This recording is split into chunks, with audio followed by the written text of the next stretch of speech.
Hey, how is everybody doing? Welcome back. That's two! Really? Really?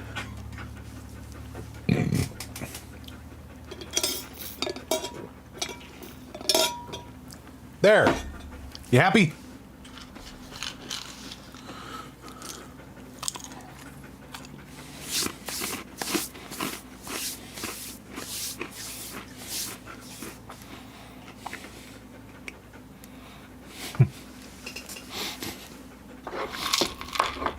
I thought I was out.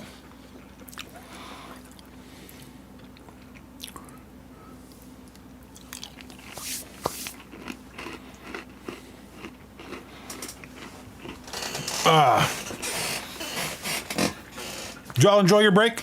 About an hour and a half, right? Pretty quick. But yeah, the kids were leaving. They came by for two things. They needed some medicine for the dog that they brought because it got hurt the other day, so they were getting some medicine that we had. And then they also picked up some flower pots. And went back home. So they didn't stay very long. And then I ate my lunch, talked to a buddy on the phone, and it was time to go. That's how my break went. So, as you can see by the title, Team Affinity is done. I'll show you that here in a minute. If we didn't talk about that last week.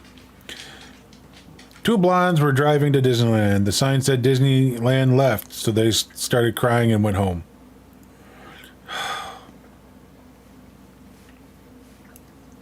Welcome back, Helga. Thank you.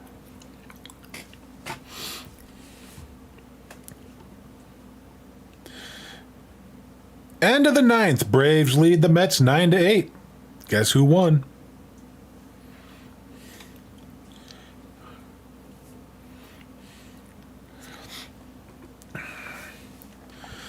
So, obviously we finished this reward path a long time ago, and we're in the bonus. We've got, so basically we've done like 800,000, over 800,000 worth of bonus. There's Team Affinity, all 100%. Everything in here is done but the Mexico series. And in the Mexico series, we did the Conquest and Showdown last week on Friday. I did the moments over the weekend. So they're all done. I've played one game. And this is pretty much where we ended up. Yeah, Assad was the pitcher during the game. How do you know he laughed?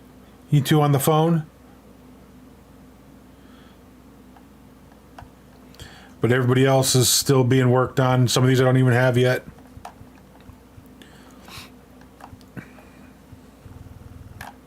So you can see we've got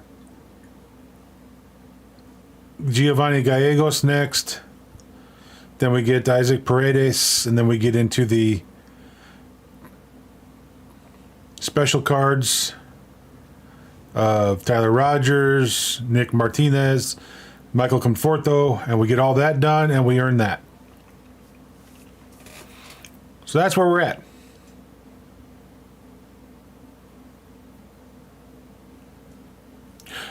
This program ends in 244 days and 8 hours. I think we'll get there. We're at like 107 and we need to only get to 160. So I think we're fine.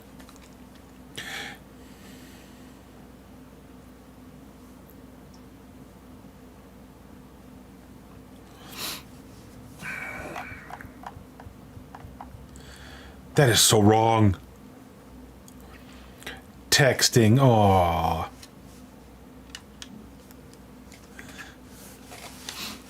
So, I've got the team fairly well set.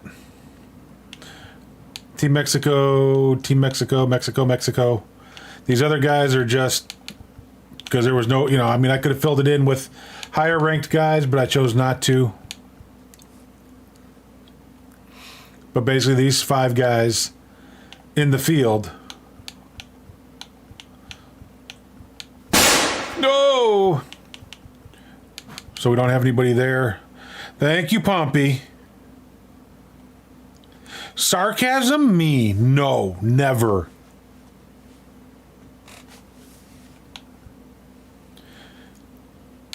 Luzardo does not count. He was part of the WBC series. Plus, he's Venezuela, not Mexico. So we have to get Urguidi, whatever his name is. Yeah, Jose Urguidi. Got to get him to the 600, along with Reyes and Cesa right here. Oh, and Munoz. Those 3 relievers need to see some time pitching to get them each to 600. Pitchers. The funny thing is pitchers are easy to get to their mark because they can earn PXP for strikeouts, innings pitched, all these different things, and they can earn up to. I think I've earned up to like over 700 points before in one game if I had a pitcher complete the whole game.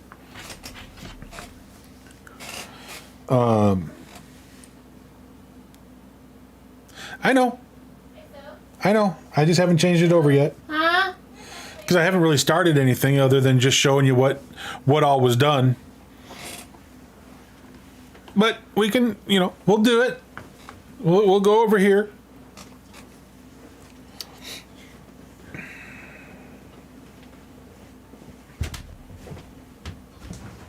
Please.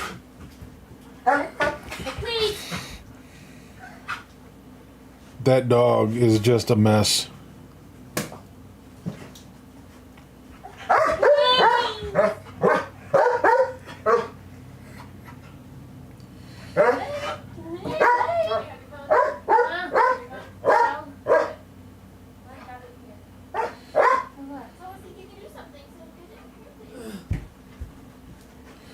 Give me a second. My doctor's office called. I want to see if there's a...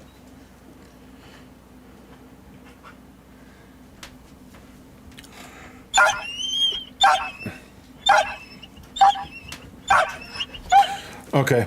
Give me a second. I got to call my doctor. I'm going to do the... We'll do the dog treat, and then I got to call my doctor's office back just to confirm my... Well...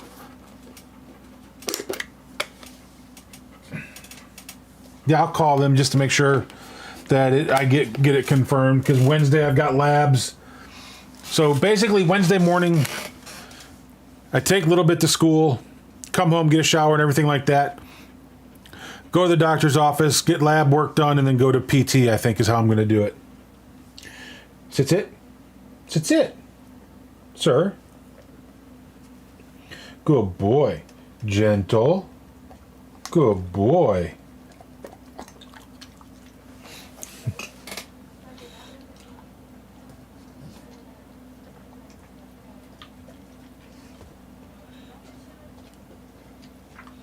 He's chewing it up.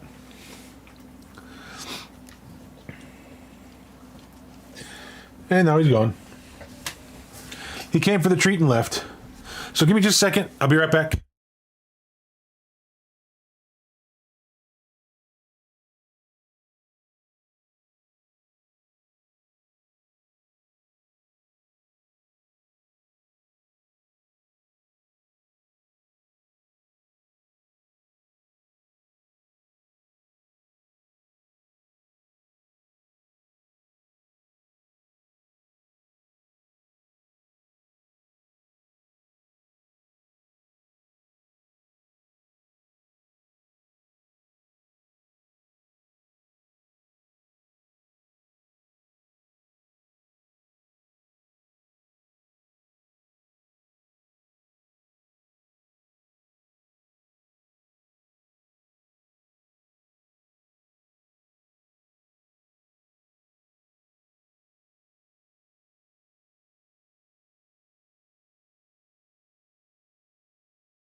All done. So labs are confirmed. So, trying to think what's the easiest way to do some of these things. Because I also got mini seasons to work on. Because we're at game 19 of 28. It was not 2 hours. Don't give me that. So we can work on this and get the Mark Mulder card.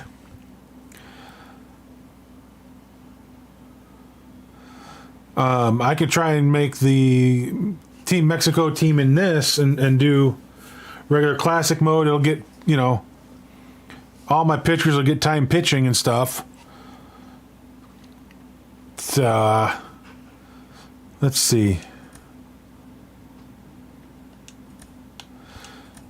So let's manage squad. I don't remember who it was in left.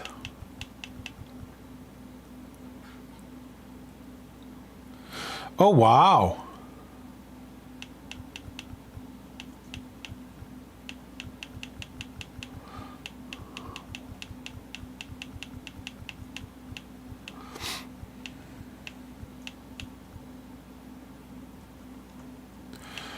Thomas.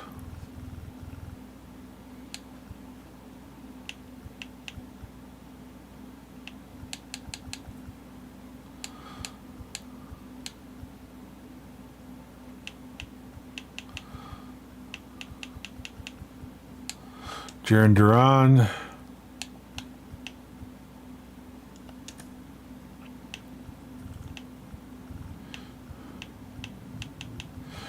Believe it's Trejo.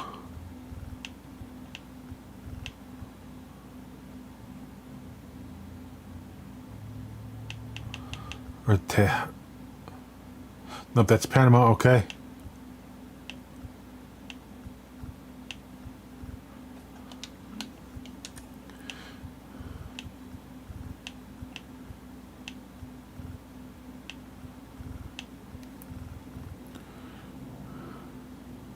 Oh no, that's not good.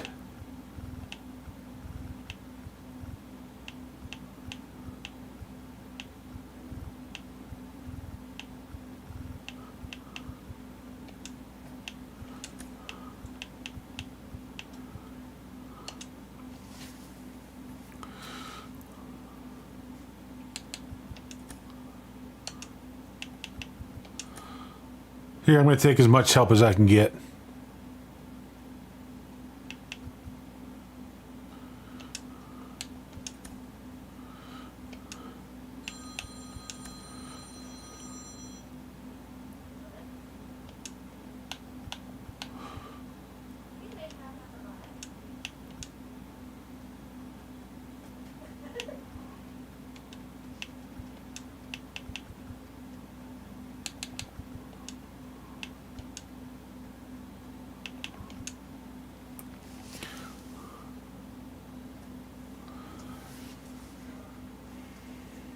I would say not.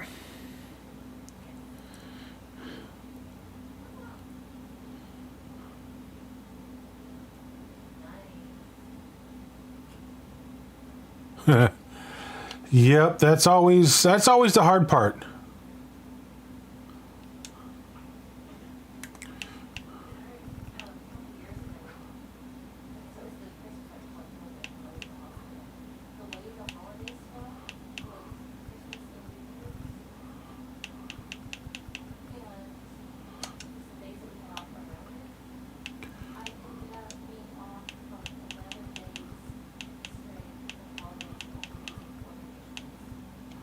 Sesa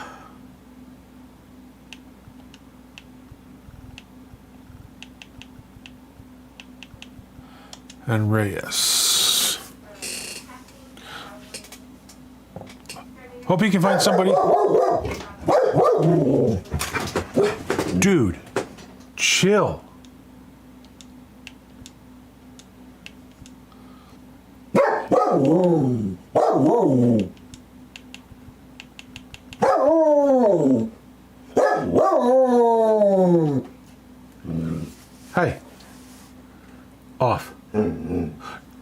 argue with me.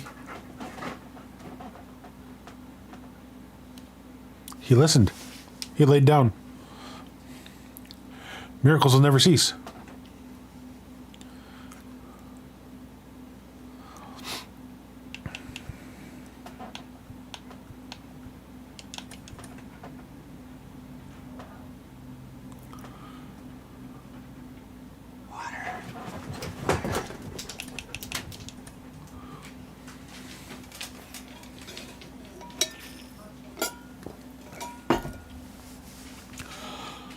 Oh.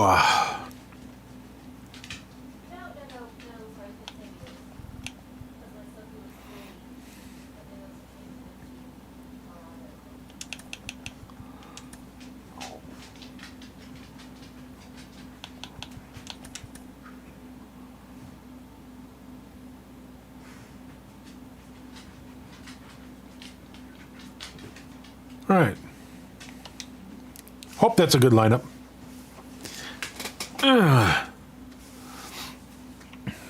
You should have heard him after I got off stream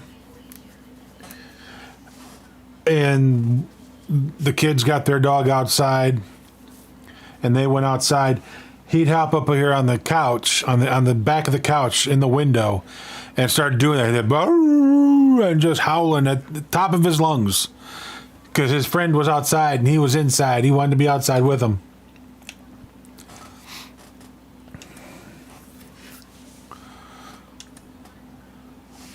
And we wouldn't let him.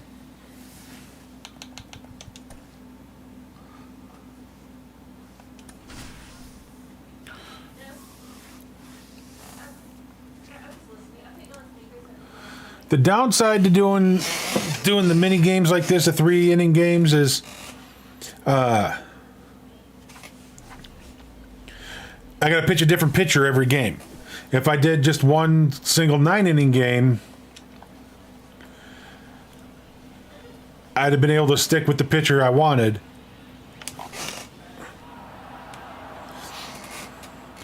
But this also helps the batters.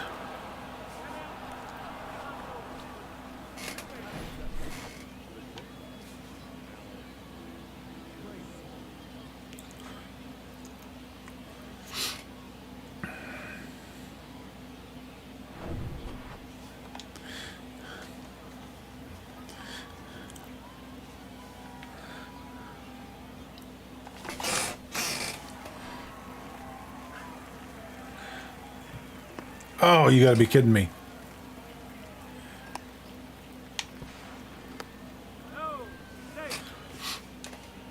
It was closer than it should have been because I didn't start my guy running on time. Because I was still dumbfounded that it was caught.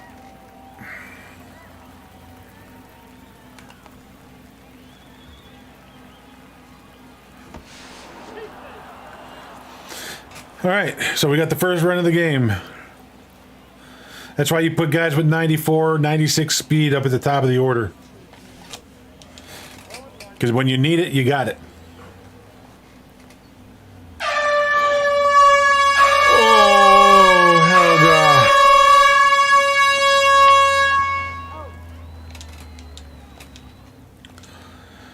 Oh. Scaring the out of me.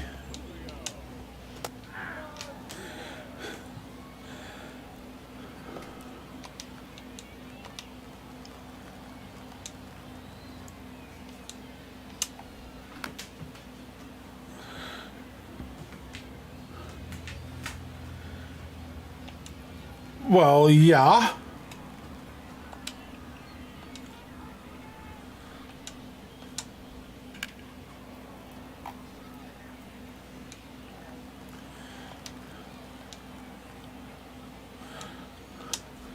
I mean, probably not anymore.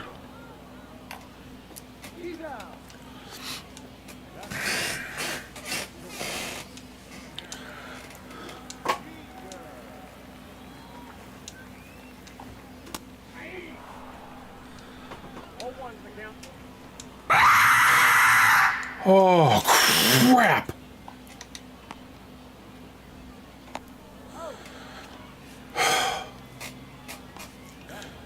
Jeepers, scaring the out of me.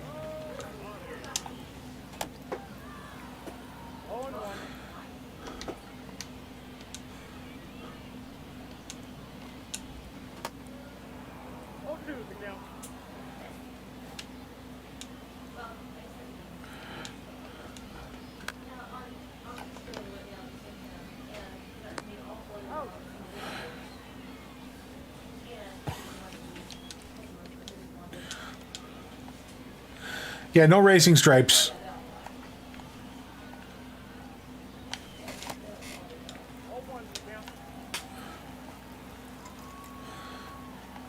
I think you killed Shadow.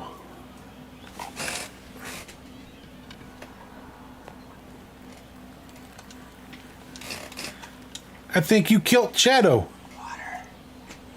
Nope, there he is.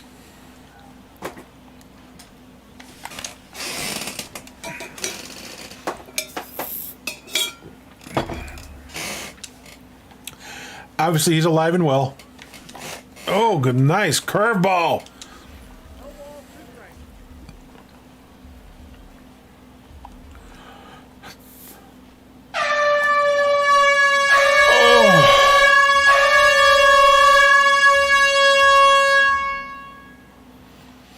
Hi. Hey, Burrs.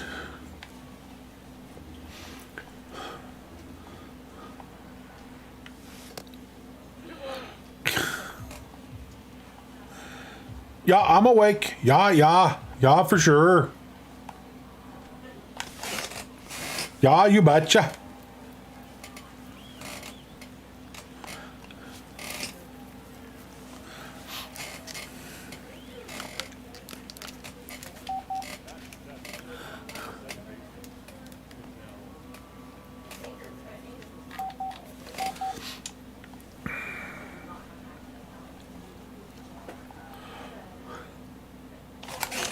Oh, good Lord.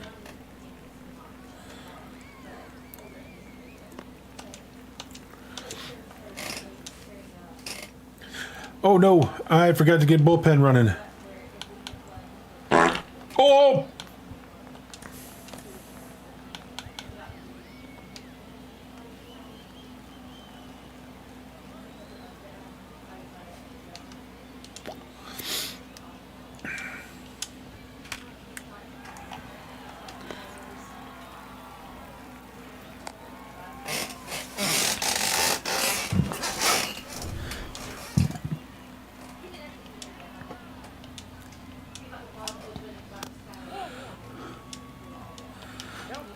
Having Mark McGuire and Sammy Sosa back-to-back in an order, that ain't even right.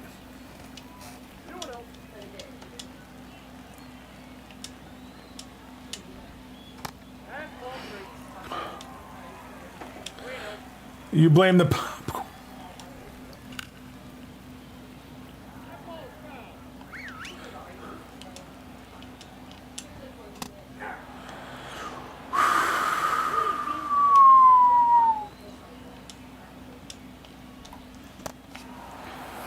Oh, I got Sammy swinging.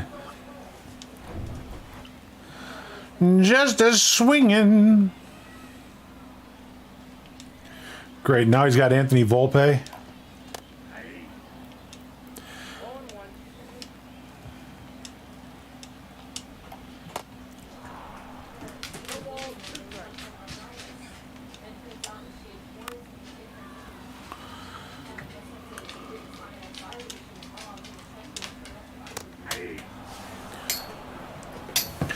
So I watched a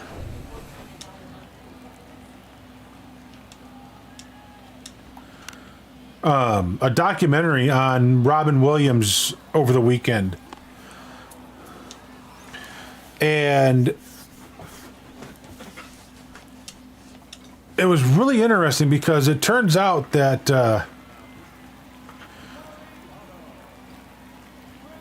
you know, he just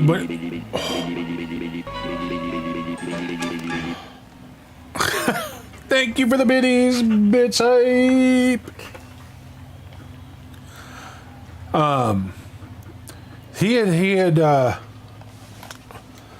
he had a form of dementia that was dealing with there right at the end. I didn't know that.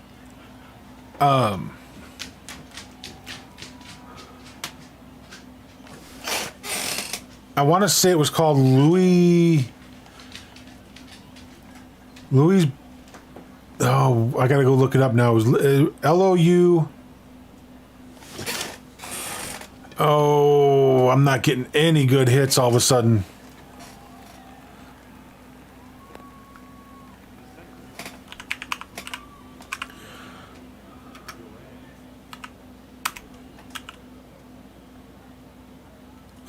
Lewy body dementia. Basically, it affects the brainstem.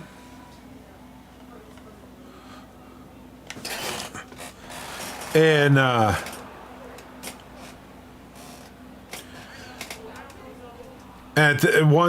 so once you've got it, basically it affects the whole brain, but it really attacks the brainstem, and it causes hallucinations.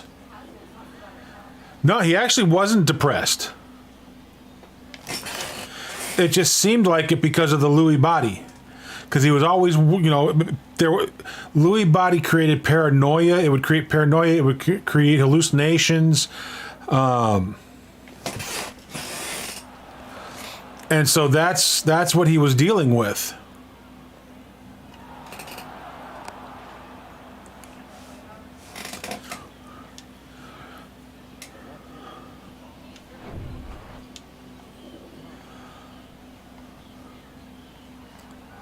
And it's just sad and unfortunate because he was such a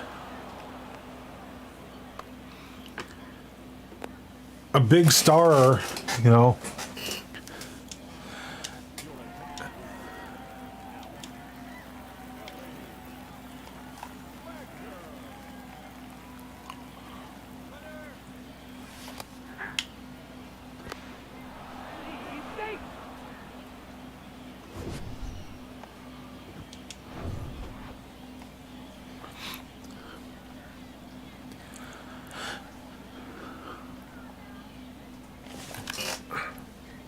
Oh, Freddie. Freddie had a chance for 2 more runs, and he lines it right to the center field.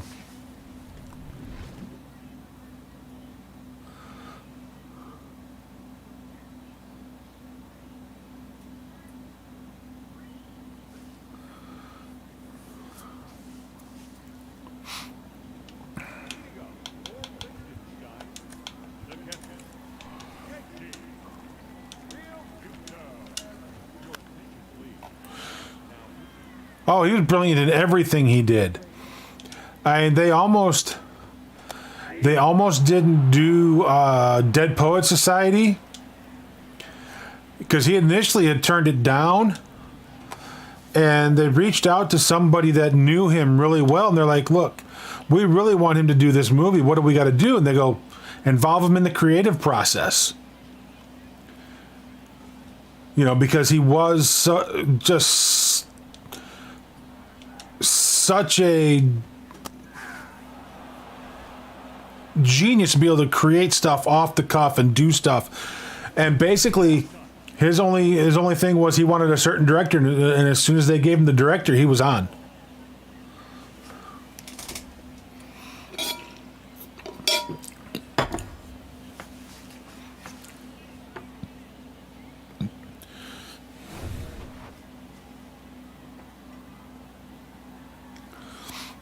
Oh, wow.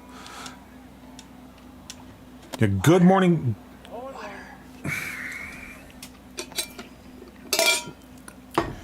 Good Morning Vietnam is one of his best. If you haven't seen that, because 90% of what he does in that and Good Morning Vietnam is all him. It was all made up on the spot and ad-libbed.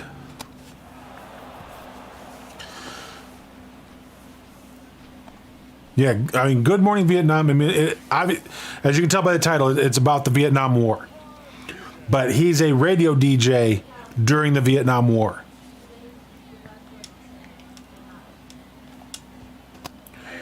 And so it's fantastic.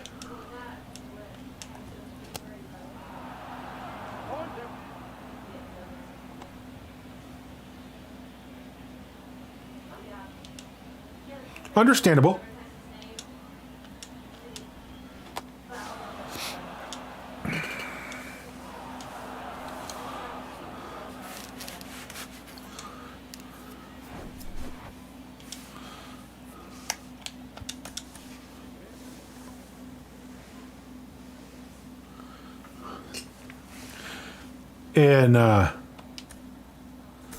And Patch Adams was really good. He did there was an original movie for Jumanji that he did. That was really good.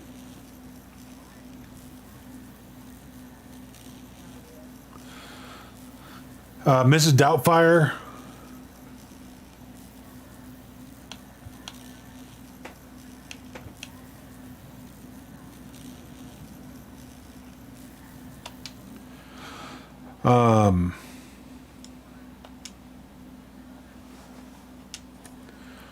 Who else? What else? Yes. I do believe it was based on a real doctor, yes.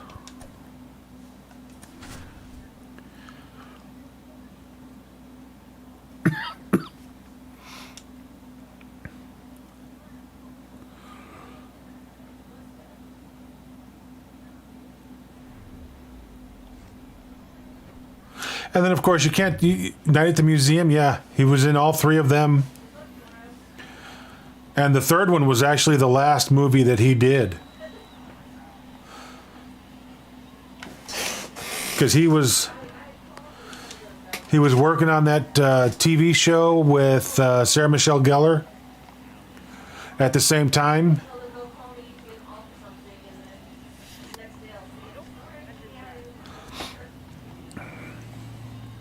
And so they were trying to... I haven't seen Bicentennial Man in so long.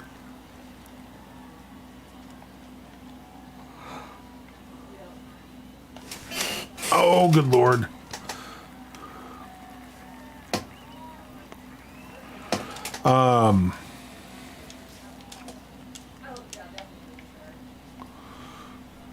But then you can't forget Mork and Mindy. Oh, yeah. I think he was working on the set for Night at Museum 3.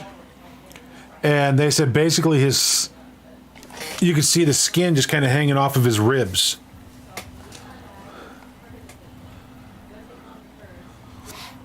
You know, and he was always worried that he wasn't doing a good enough job. He was waking the director up. He was waking the director up 2 o'clock, 4 o'clock in the morning. I mean, it was just bad there at the end.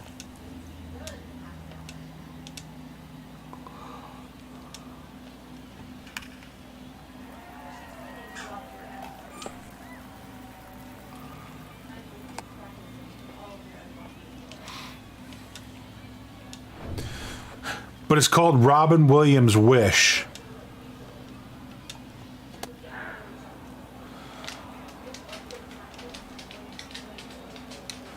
Because basically,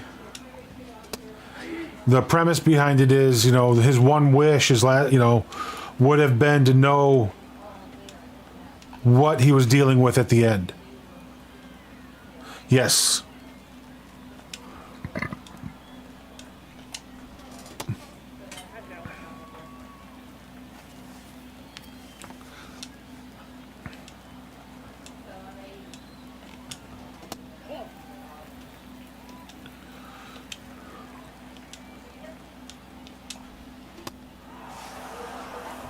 Yes, it was with his wife.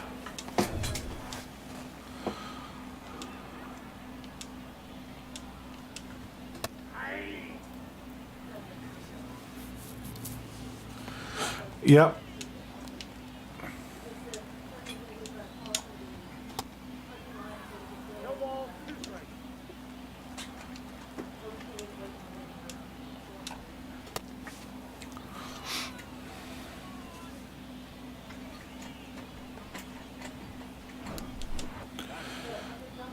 Yeah, I can't remember if I originally saw it on TikTok or if it was on YouTube where I found it initially.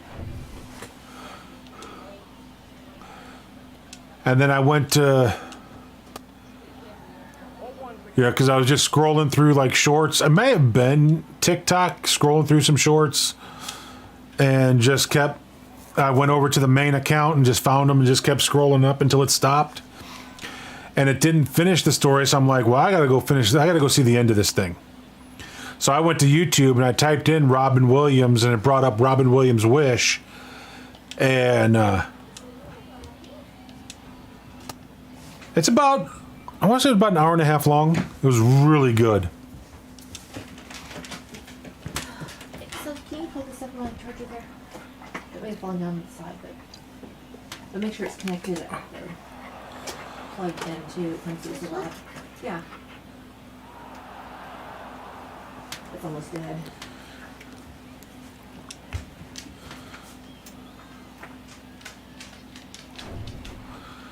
There's Freddie producing a big old double.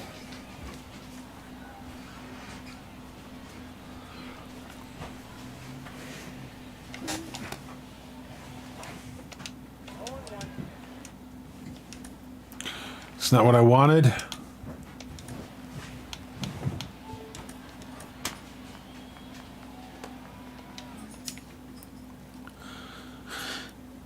Yep. Oh, and he loved doing the USO shows, going and doing comedy for the troops.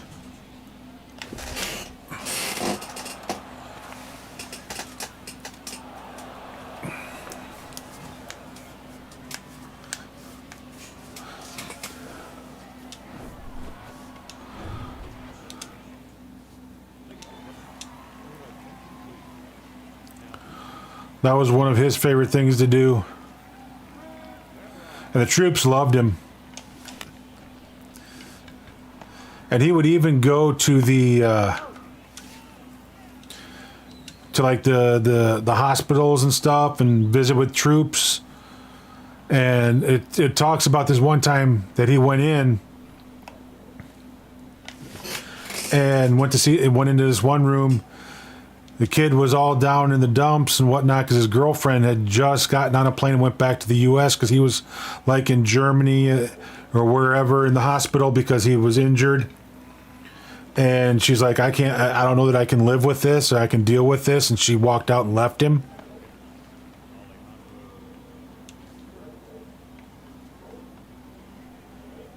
His hairy arms, yep. And so they said he spent like an hour and a half with the kid. Just listening to him.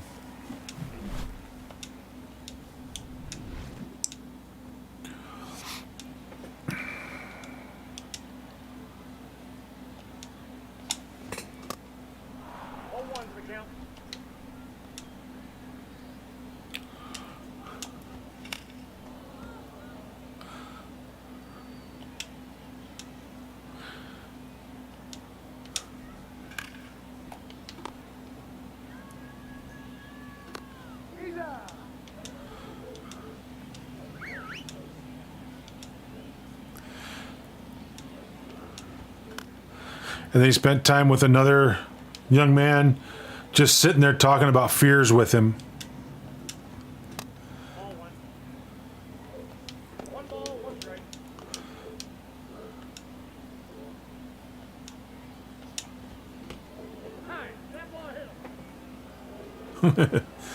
Good chance.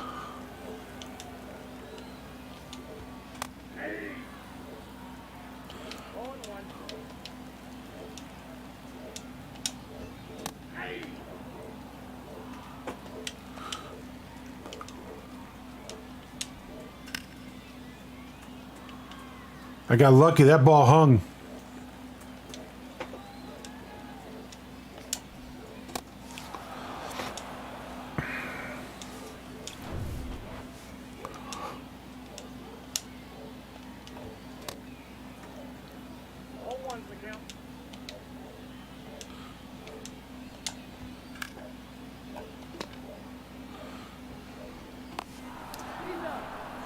And it was pretty cool because, you know, he also lived in just a regular neighborhood. He didn't live in a gated community or anything like that.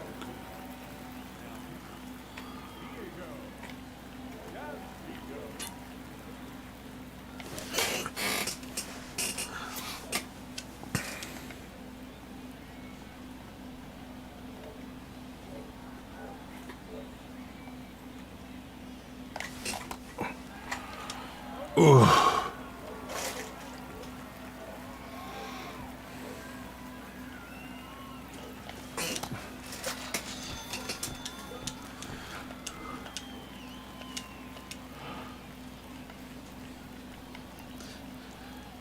Throw sliders all over the place. I'll swing. There's Duran. Coming through the big old blast.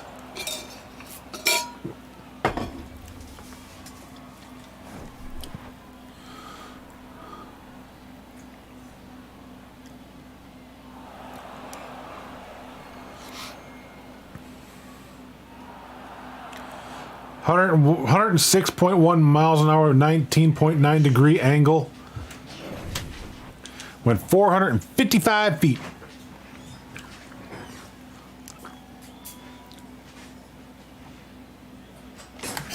Oh! See, I thought the guy next door had a small dog. He has two of them. He has 2 puppies. Yeah, they're puppies. They're I adorable. was like walking down to the house Yeah. one day, and he was outside with both of them. Yeah, he had them out on the deck, and Baker kept barking. He was carrying him inside and stopped and we talked for a few minutes. But Yeah. the names are Axel and Rose. They're 2 adorable little puppies. What are they? They're They're I like, think some kind of a healer mix. They're going to be bigger dogs. So they're 8 or 9 weeks old according to the vet. They're identical. So somebody dropped them off at a park in Philadelphia Oh, really? and he adopted them.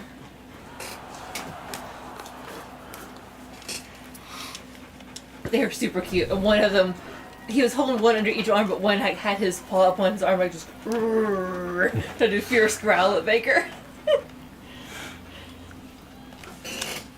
He doesn't realize he's still small. I know.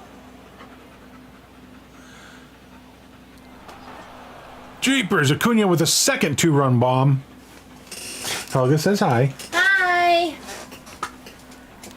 I ended up with 13 today. Did you ever go look at the bathroom? No, I did not get back there. Sorry. Even she looked. I was impressed.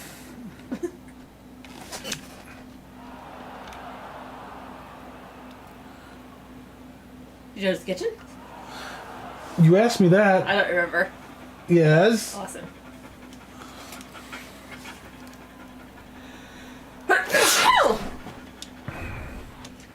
While I'm gone tonight, after Dyson's streaming, we look these vacuum the kitchen side. maybe. Be sure to get all around like the shoes and other kind of stuff. Bless you, dear. Thank you. Let's do it. She said thank you.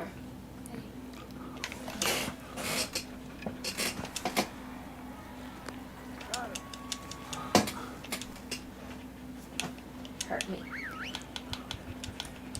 We went out the door, he pulled to go to the backyard and it hit my arm on the thing door latches into. That hits the little screws the door. Yeah. That's what pulled my arm into. It hurt. Ow. Yeah, Al, see? So this brat. Go figure. He no, Brad. Oh, yes, he is. He is. No, he not. Yes, he is. Oh, yeah. He baby. He is a baby, but he's also a brat. And he knows it.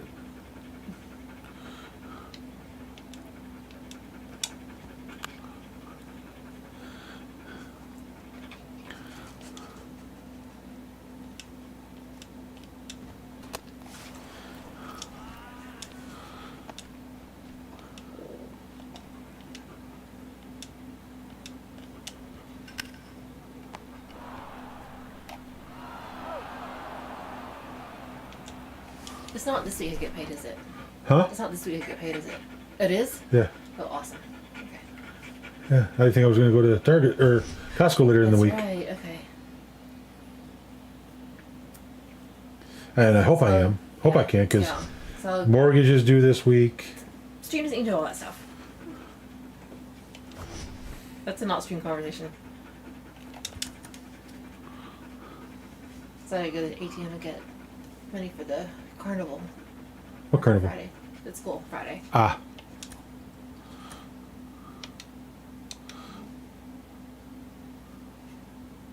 All right, we got Giovanni Gallegos. Let's go put him on the team. Oh, wait.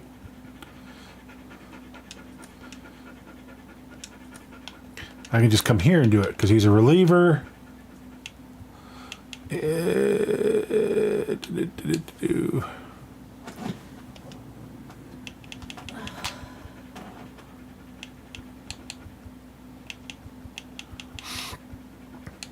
There he is.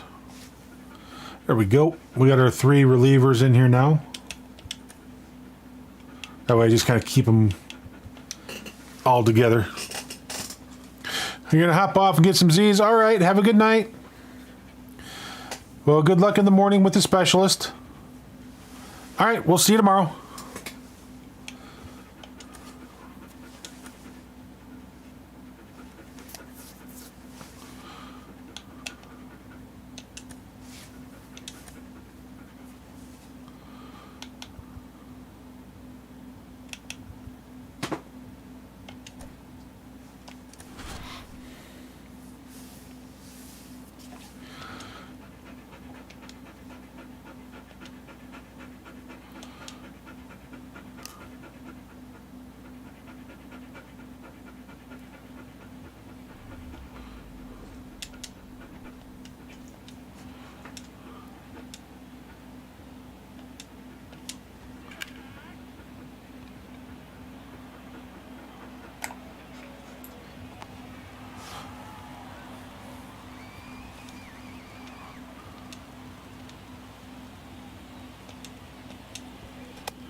Fergie was one of the best pitchers back in the day.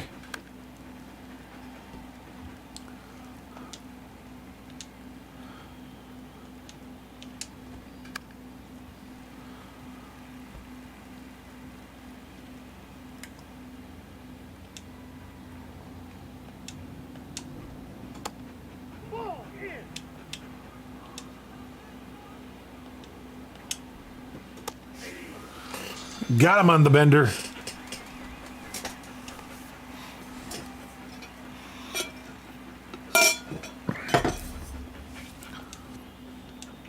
Oh, Lou Gehrig. Dangerous bat.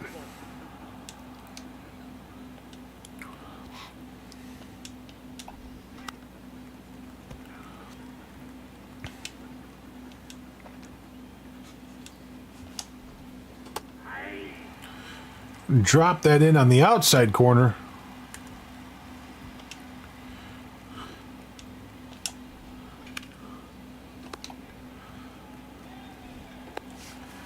Sharply hit towards second base. Cattell Marte's up with it over to first. End of the inning. Catfish Hunter. Catfish Jim Hunter.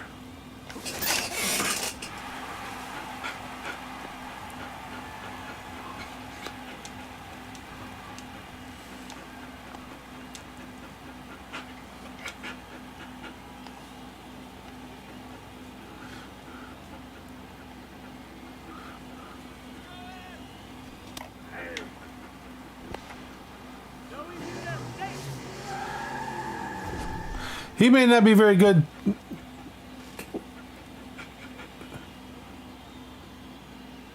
But he's got enough speed. You know, his stealing ability is like a 28, but he's got enough speed to make up for it at a 96.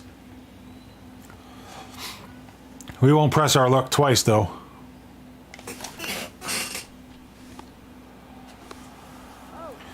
That got him moved over to third.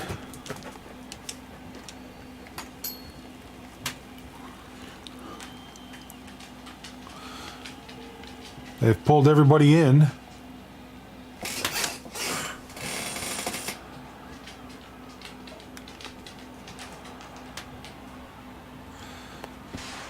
Throw was offline. Run scores.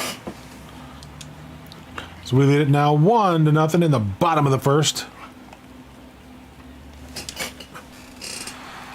Freddie Freeman with a line drive base hit in the right field. Lines it.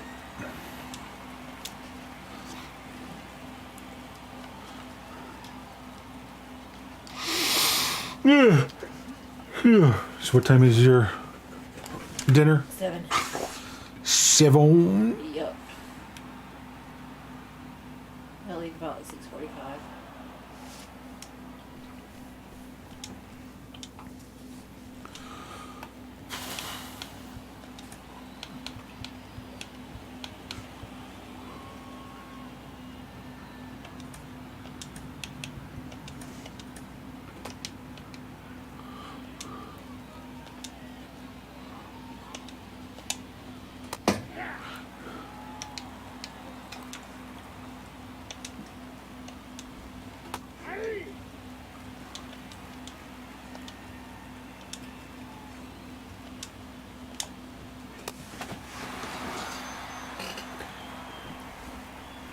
Man who fought in church sit in his own pew. Hashtag dad jokes.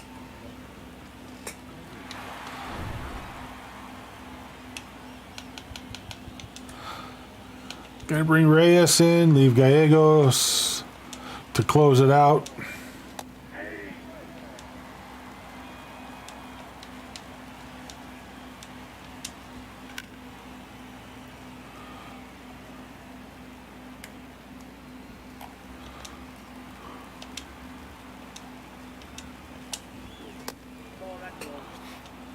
Gotta be careful with Gunnar Henderson. He can quickly tie this game up. I went to a Foo Fighters concert once. It was Everlong.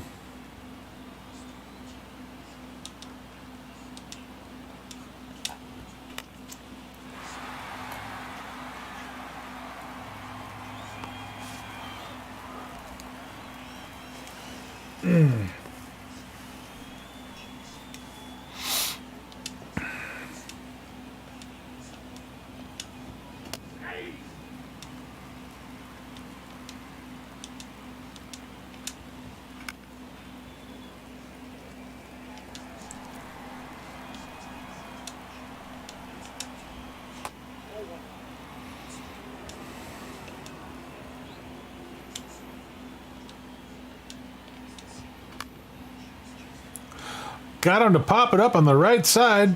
Freeman's over there, makes the grab. That's a 1-2-3 inning.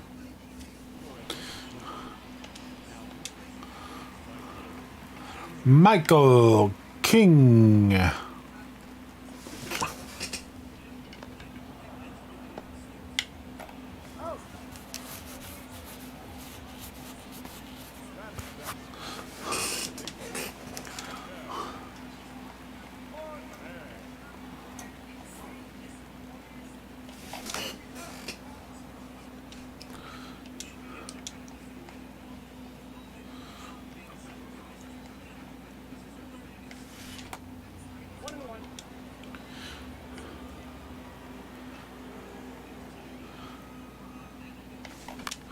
So if you weren't here for the first stream today, you guys have a good weekend?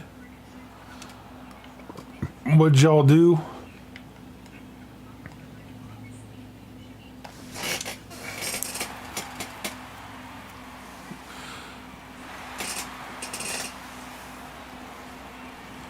Cattell ripped that one high and deep to right. That ball just barely got over the wall.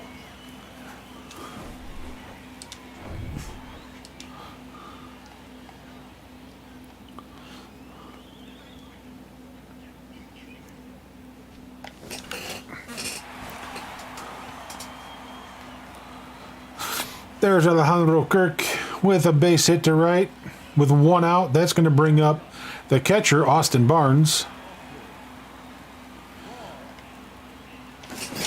Oh, Barnes grounds into a double play.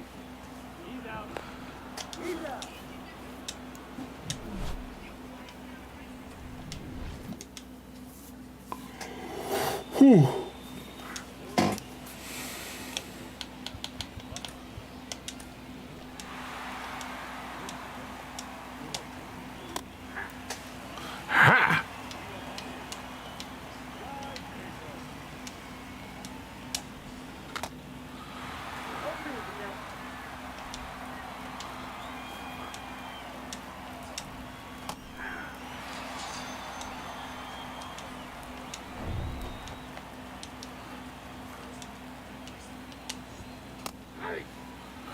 He knows he got caught looking. He didn't like it.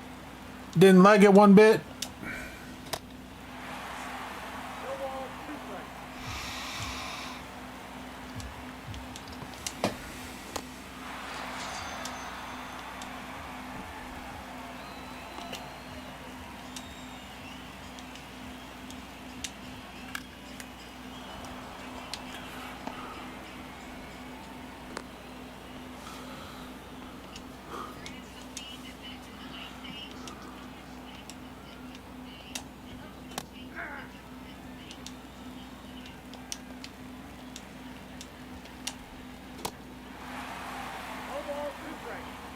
Woo, got Granderson to swing over the top of that one.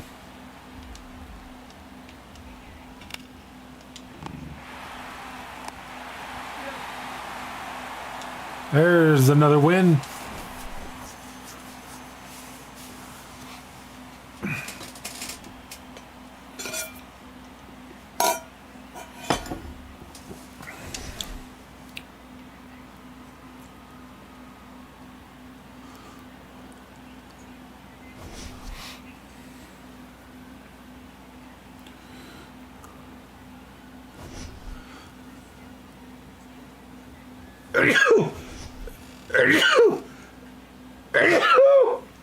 Excuse me.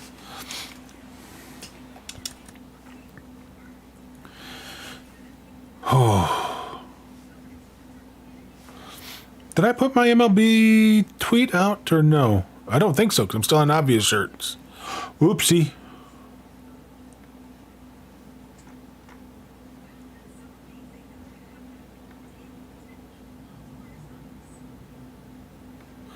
I need to follow. I thought I was following them. Now I am.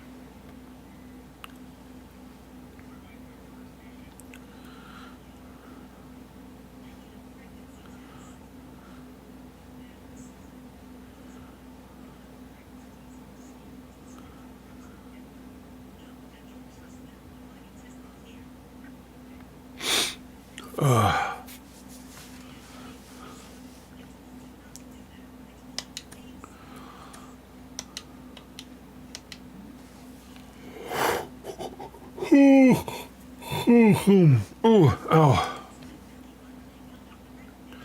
So we're just a little over 514 points away. And we'll have the Mexico City program players stuff done. Thank you, Shadow.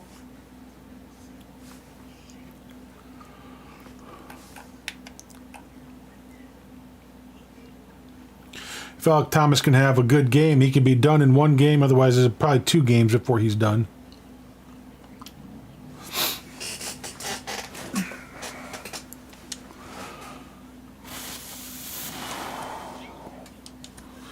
Shadow. Can't believe you would do that to me. Wait, no, I can. Do it to me all the time. Every day. Yep.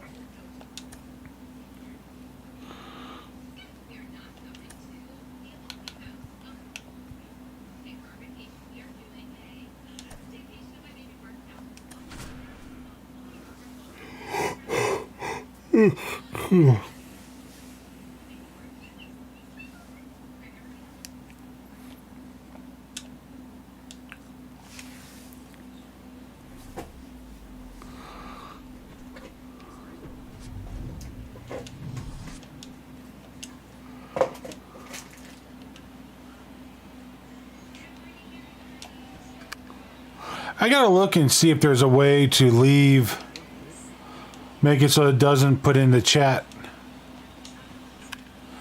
that the sound alert was played.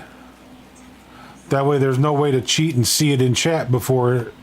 Not that that happened. I was really looking at the screen when it went off the last time. For the TV, for the game.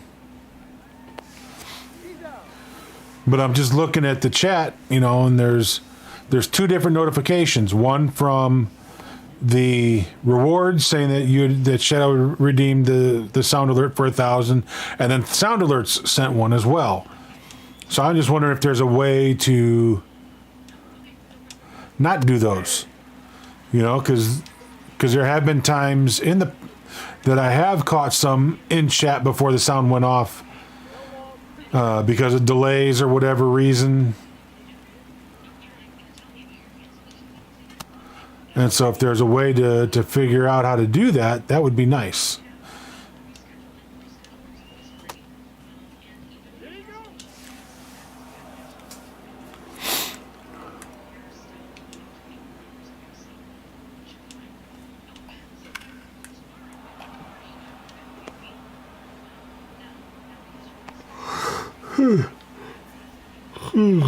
Oh.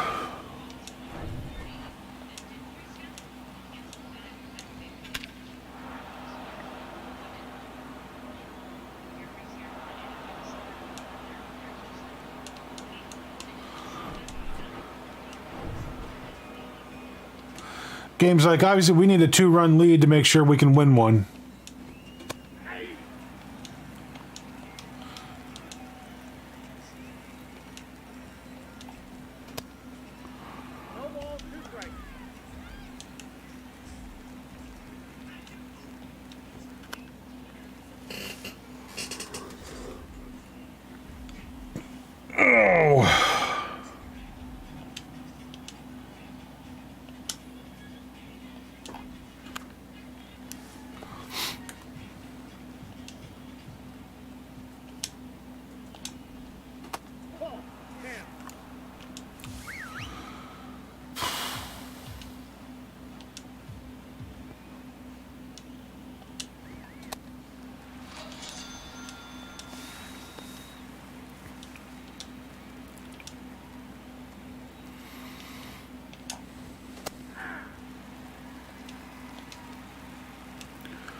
Not much you can do about that. Oh, so our next meeting next Monday, we're having Zoom with the dog trainer, and then a police officer coming to visit us. One ball.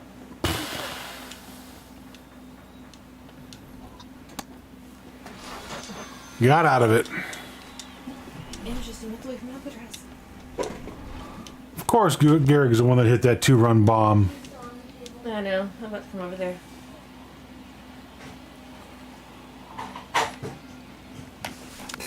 Ooh.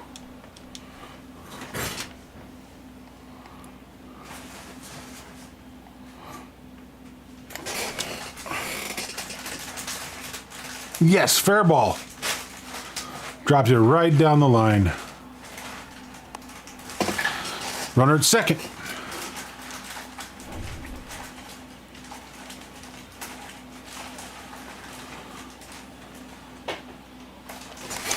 Ooh.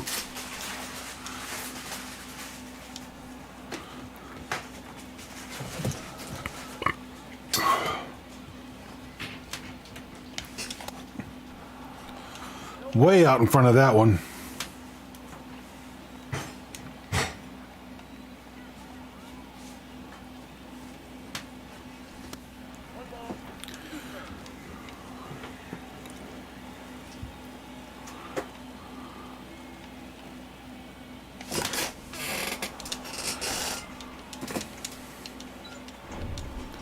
I was expecting something else than what he threw. I was expecting another breaking ball, and he throws a fastball right by me. All right, so we've cut the lead in half. Oh my goodness, hi. Thanks, you boy.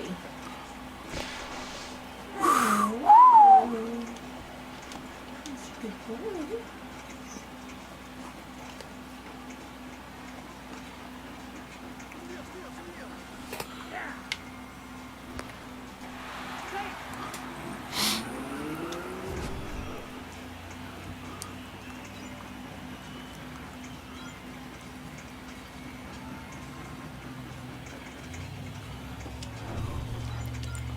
Helps to have a 94 speed.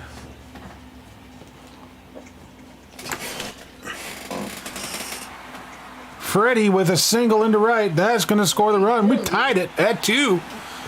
We got a new ball game. Nope. Nope.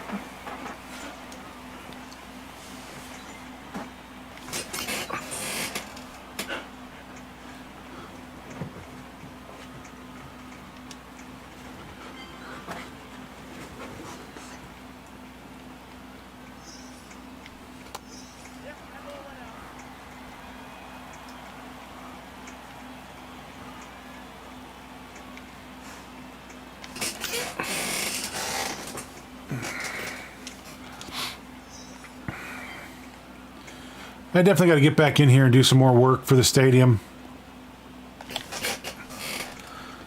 There's a line drive. That's going to get to the wall. That's extra bases.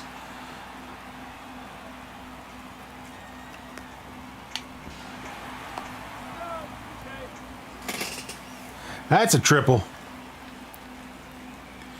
And a third run scores.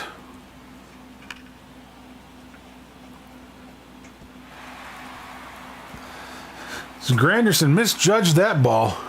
I think that was Granderson.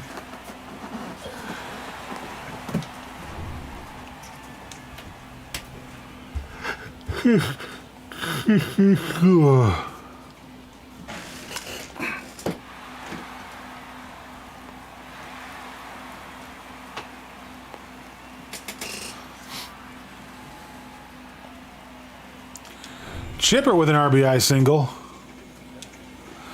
We've chased Cole Garrett here in the first inning. Ooh. Cattell pops that one up to left.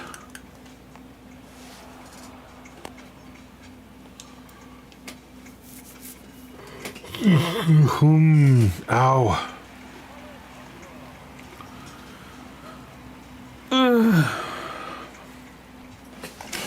Oh. It's an easy fly ball.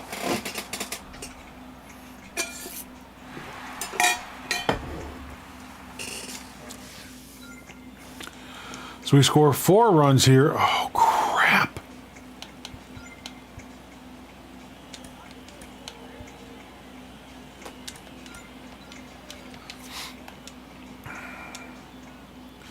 Get one batter.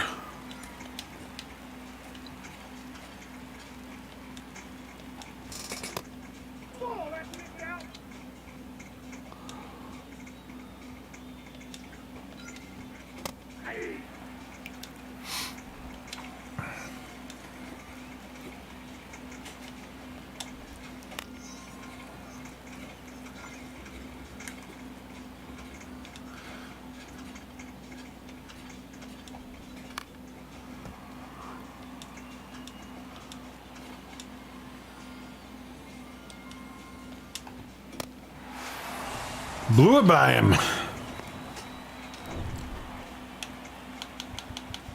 I'm going to bring Gallegos in since he was the most tired. No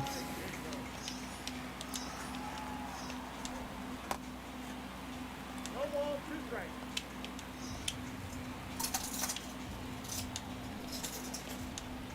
What you eating, kiddo? Soph?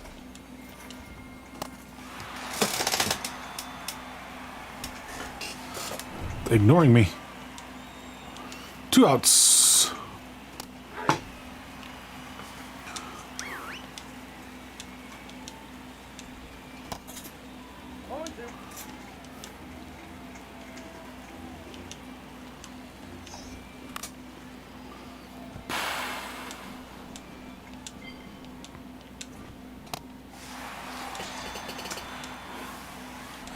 Just blew it by him.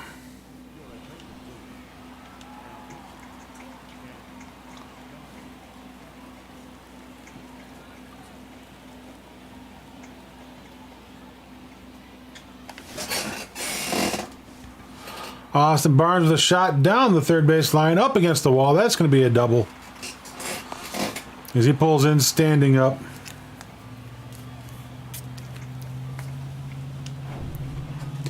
Brings up the top of the order. Jaron Duran.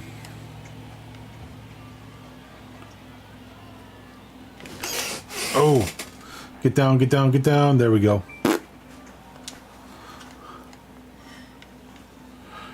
Or Jaron Duran. Something, I don't know how to pronounce it. I'm terrible with names. I've told you that.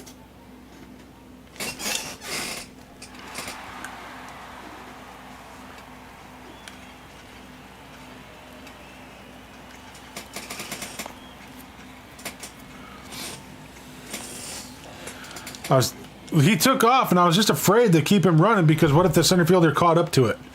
Then I got a guy somewhere around third base, and then 2 outs instead of 2 on and no outs, or 2 on with 1 out. Because that was a nice play. I thought I got it past the second baseman, but I guess not.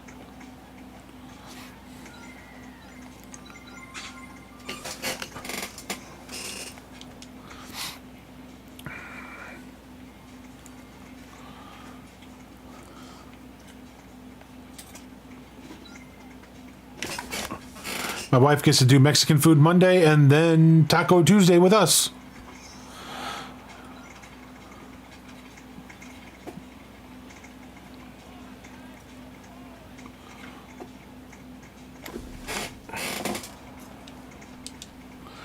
Got that slider, barely.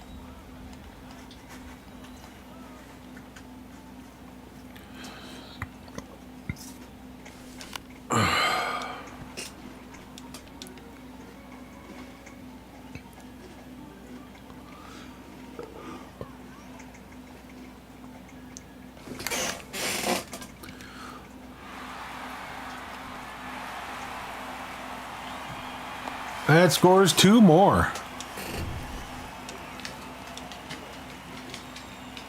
A bouncer past the first baseman into right field.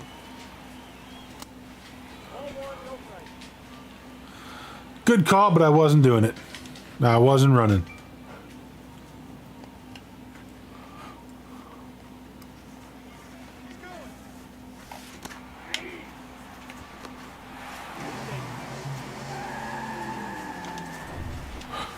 Couldn't say I wasn't going that last time.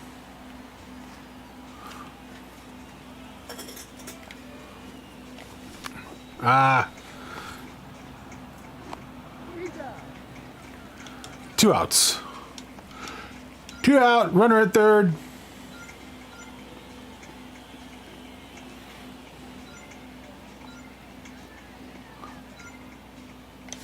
Oh, nice slurve.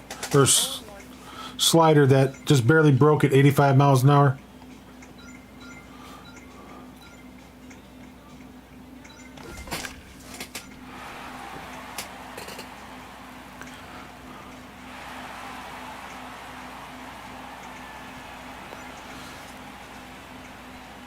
That's the way, we like it, that's the way, we like it. Ooh, just missed it. Just went foul. Just barely foul.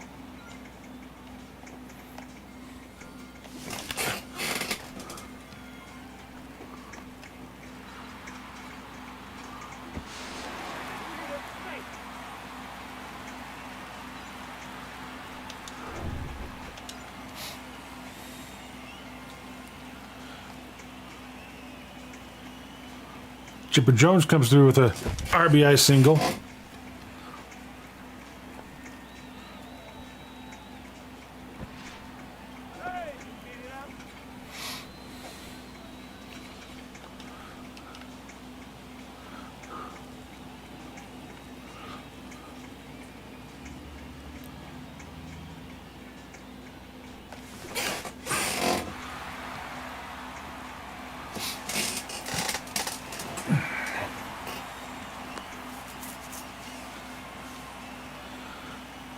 Kirk with an RBI single.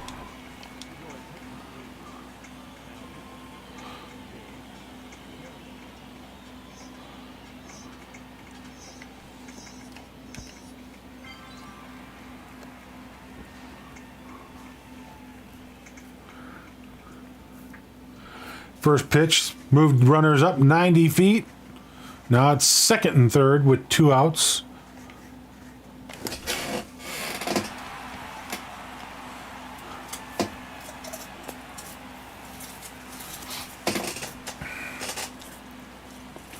An RBI single there by Austin Barnes. Ooh. Please tell me it's going to get fouled. Get fouled, get fouled, get fouled. Don't get caught. Don't get... There we go. That was close. Too close.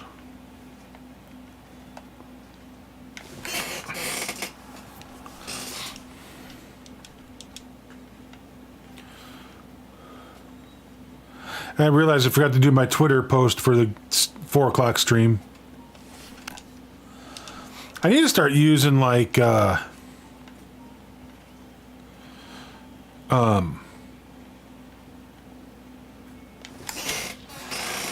my goodness, that is a bomb by Duran.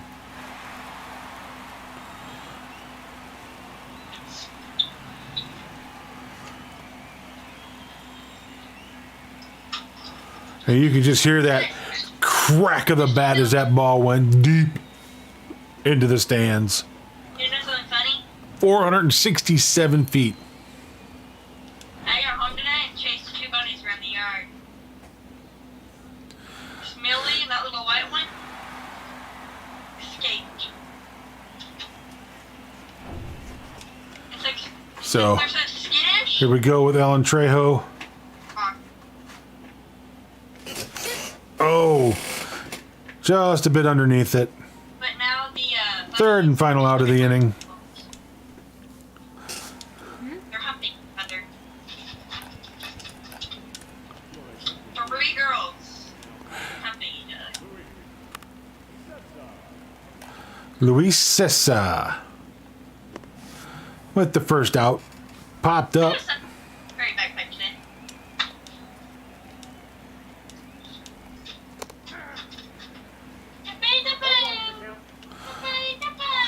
Water.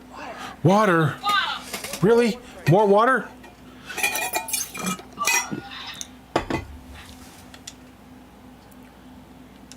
guys know, oh boy, I didn't steal your kid. Oh, Cattell Marte crushes that one into right field stands.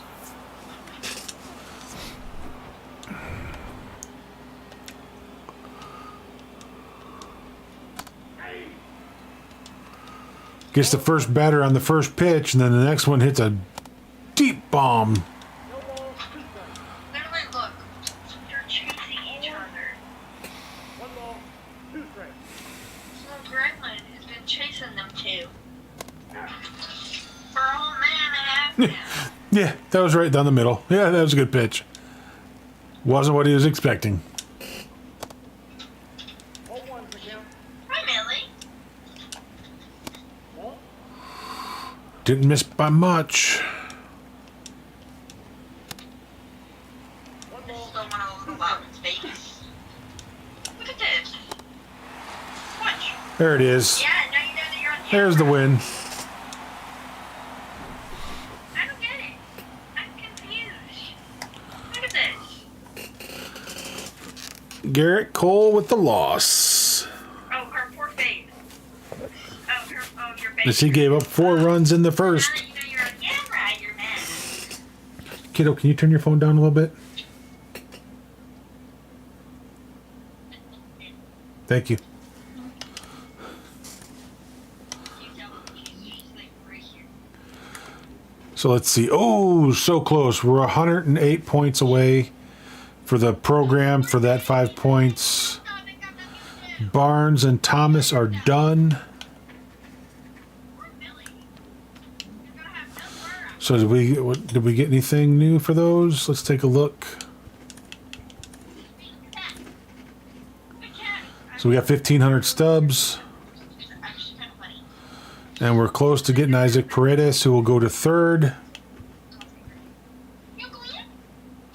Relief pitcher, starting pitcher, and right fielder. So we know the next one is 5 points, because you know this was going to get done in the next game. 5 points will put us at 124.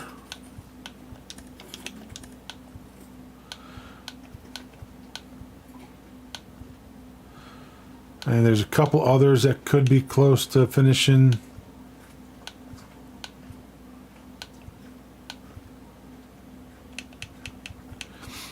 So we got Trejo at 175 up 200.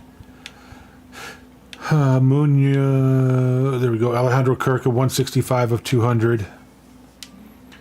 So what? Those are 4 each, right? So that's 8, and 5 is 13. That'll put me at 132. So that'll get us up to Tyler Rogers and Isaac Paredes and another ball in his habit pack.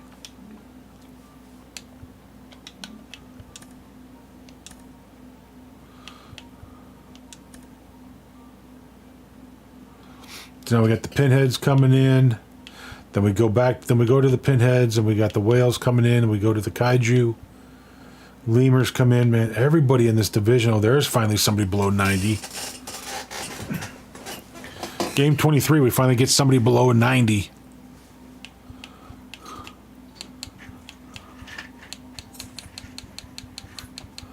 Everybody else is 90 plus.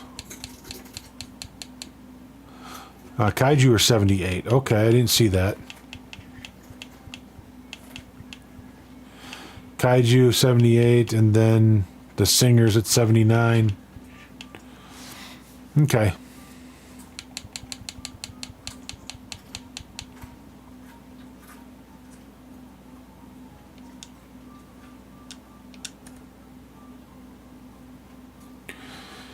Yeah, I still needed one more game to get Isaac Paredes in.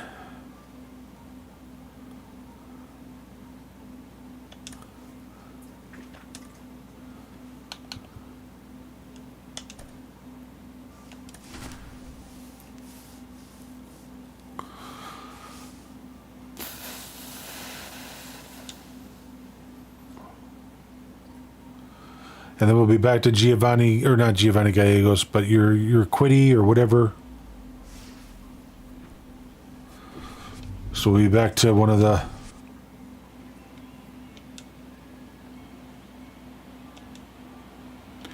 Team Mexico starting pitchers. I'm only using Team Mexico relievers. Gallegos and Reyes and Cesa.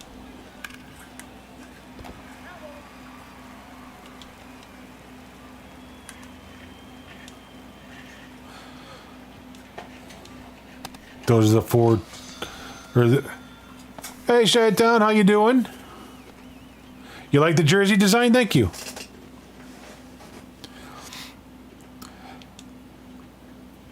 Yeah, I changed it up just a little bit this year from last year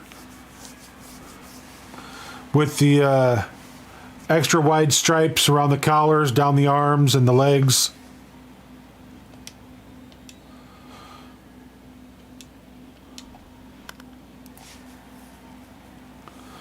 I don't know why the logo's not. Oh, the logo is showing up. It wasn't showing up earlier, so I don't know what was going on.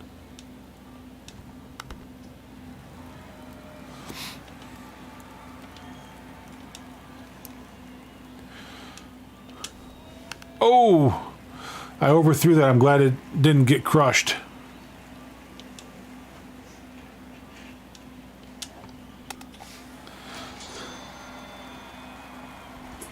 Yeah, it does that from time to time. It just won't show the logos. But obviously this time around, the logo is showing up.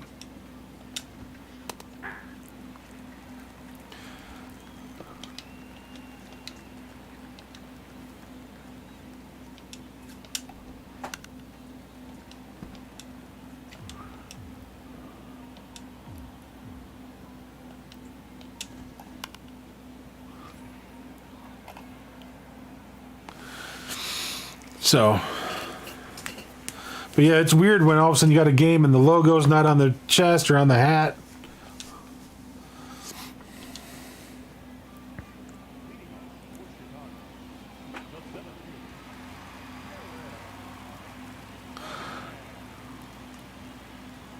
Another catfish hunter.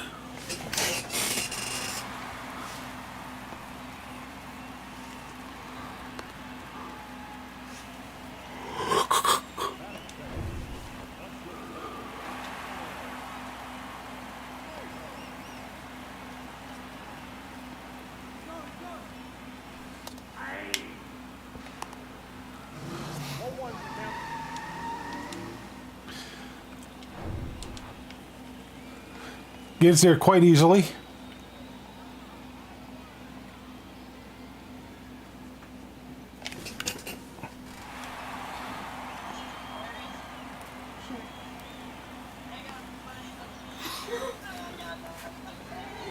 Whew. Oh.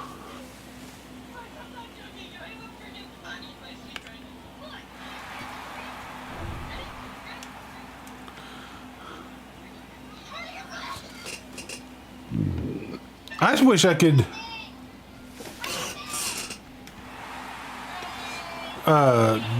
get my actual logo uploaded. That'd be kind of nice. I know several years ago they had a thing that you could upload stuff, but I don't think they do that anymore. Ooh, Freddy! Freddy!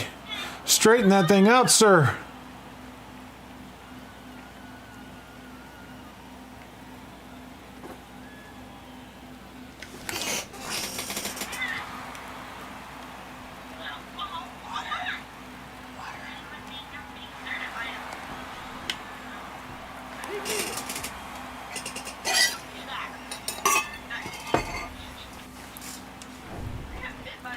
Freddy with a 2-run double. Grab a 3-0 lead here at the bottom of the third. Oh! I keep thinking those are going to travel further than they do, and then they just drop off.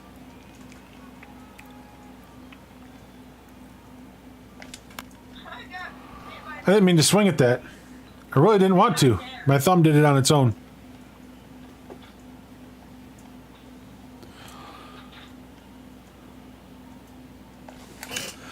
Yeah, I don't know how. I mean, I know that there was a way that they did it before, like through a third party or a download system that was online kind of a thing. But I think that was like at the end of the 2020 season. I think when 21 came around, they turned that off. That was a bad pitch to swing at.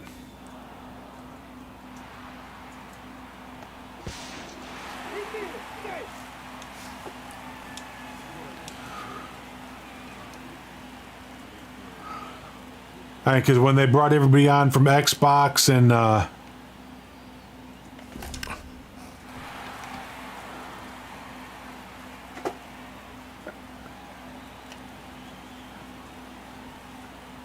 I don't think they wanted too many logos uploaded at that point.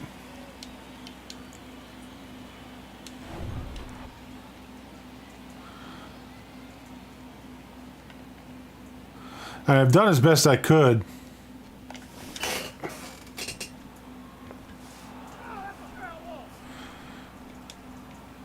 That's like the most solid contact I've had with him today. And it went foul.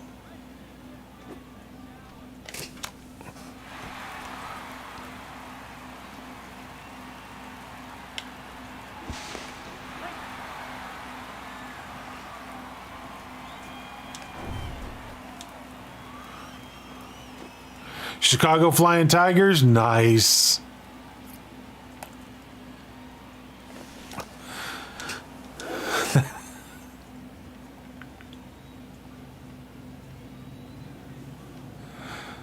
I wish I was creative enough for names. That's why I just went with the Cubbies. Because I'm not that creative.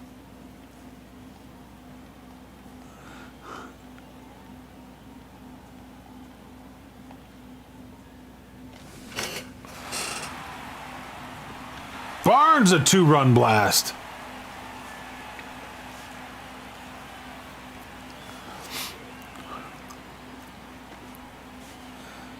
I've got a Cubs build going.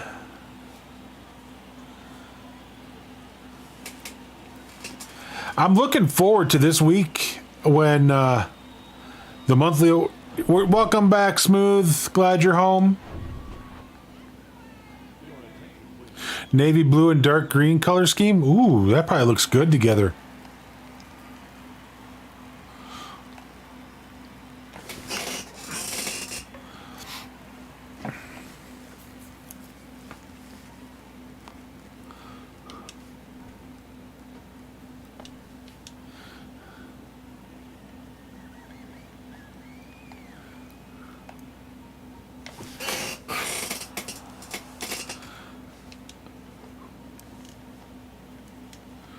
Is it supposed to rain?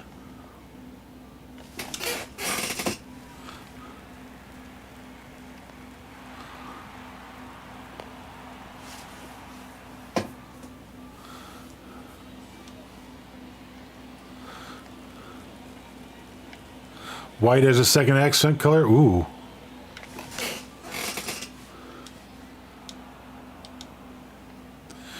Do you stream then? Do you play online? You know, do you stream your game, your MLB?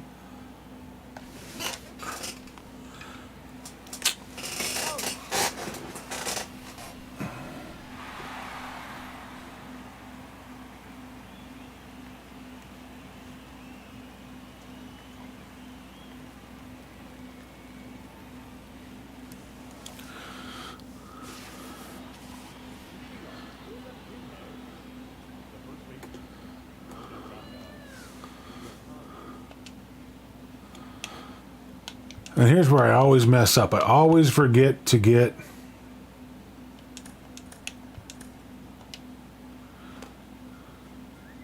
there it is.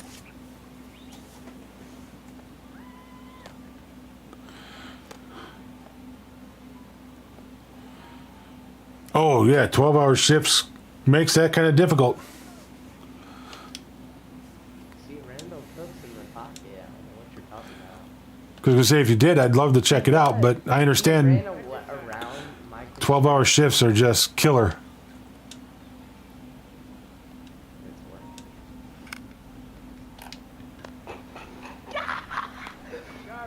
Oh.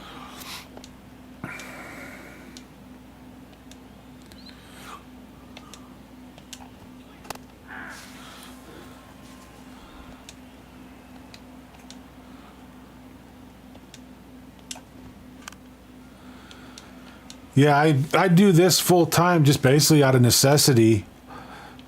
'Cause I got laid off back in 2012, and for 6 years, I had 2 jobs that lasted a year, and I got laid off basically like a year and a week after I had started, and then I blew out my knee in 2018.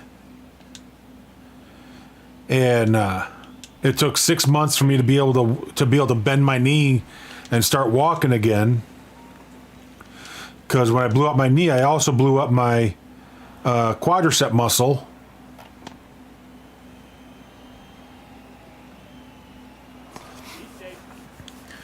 And so they had to wait 8 weeks for that to heal before they could send me to physical therapy.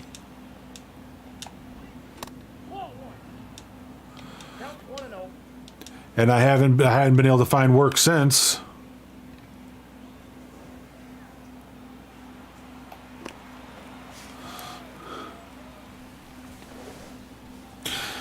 It's been rough. It really has been.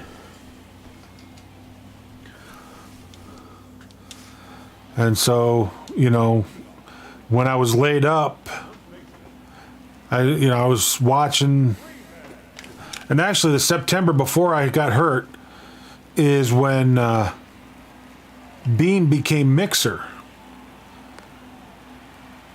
or like the May before that. So like May of 2017, Beam became Mixer, and I started watching because my daughter and I were wanting to learn how to do Minecraft, And so we started watching some streams, you know, to see if we could learn some things and whatnot. And I don't. It was a football clip, is what it just showed.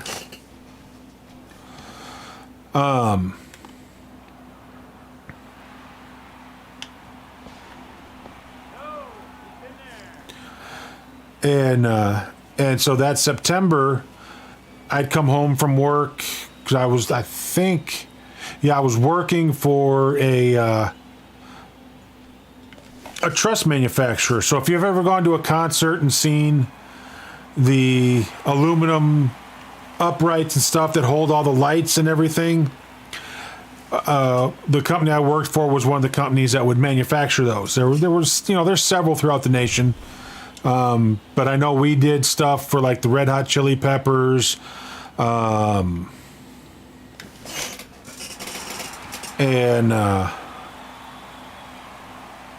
we had a whole big roof system that our company did for Bruno Mars, and it was actually for his South America tour. And so our corporate office in Holland made them and shipped them to us. We went through everything, made sure everything worked and whatnot, and sent it down to, and then packed it back up and sent it down to Mexico and beyond from there. And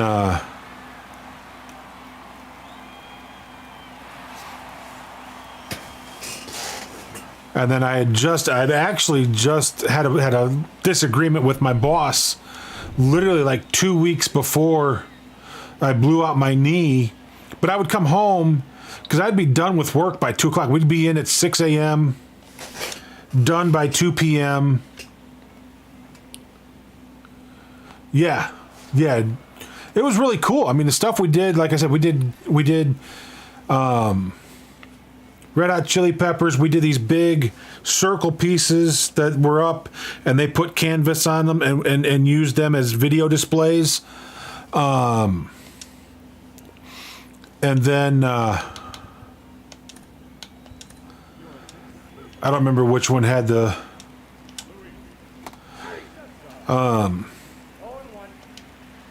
and we did a couple of other big band names, and I can't remember who they are right now off the top of my head. But we actually even sent stuff to the Super Bowl that year. You know, so we did stuff for the NFL for their Super Bowl production.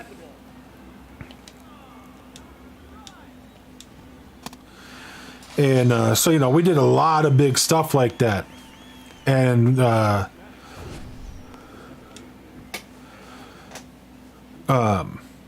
you know, so, but we had just gotten done, and actually we had just gotten done. Yeah, I know, right? But we had just gotten done shipping everything for the Bruno Mars stuff, and everybody had worked all this overtime to get it all done and get it on the trucks and get it shipped out and whatnot. And my overtime got goofed up. And when I brought it to my boss's attention, he's like, all right. So he sent it in, you know, to get it up, you know, paid on the next paycheck, and explained what happened so that corporate understood why there was a mix-up on my paycheck for my overtime. And then I had a doctor's appointment the next week, and so I was like, I'm just going to use personal time, you know, take the doctor's appointment, and I'll be in. Because let's see, we were in at 6. My doctor's appointment was at like 9. So I think I worked like half a day that day. I worked 4 hours. And for like the next week and a half, he was like, why don't you just work, take it, you know, do, all right, we got Tyler Rogers. Hey, go put him in the starting lineup.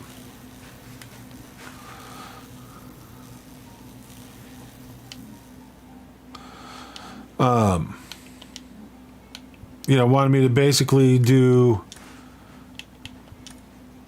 I was right. That's where I wanted to be.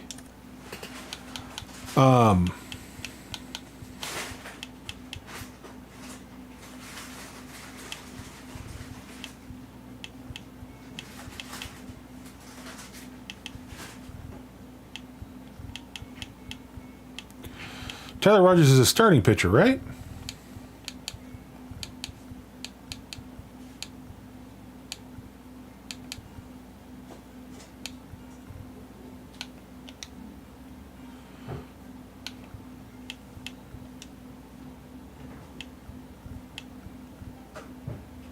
Nope, he's a reliever. All right, so he's in there.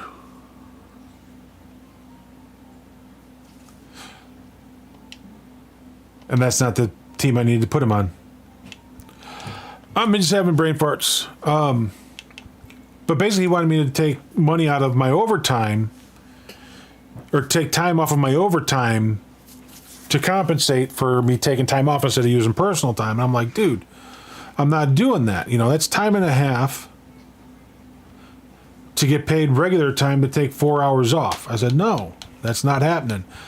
And we just had a big blow up over it. And I was like, I quit. I'm out. I'm done. I'm not dealing with this anymore. And so I left.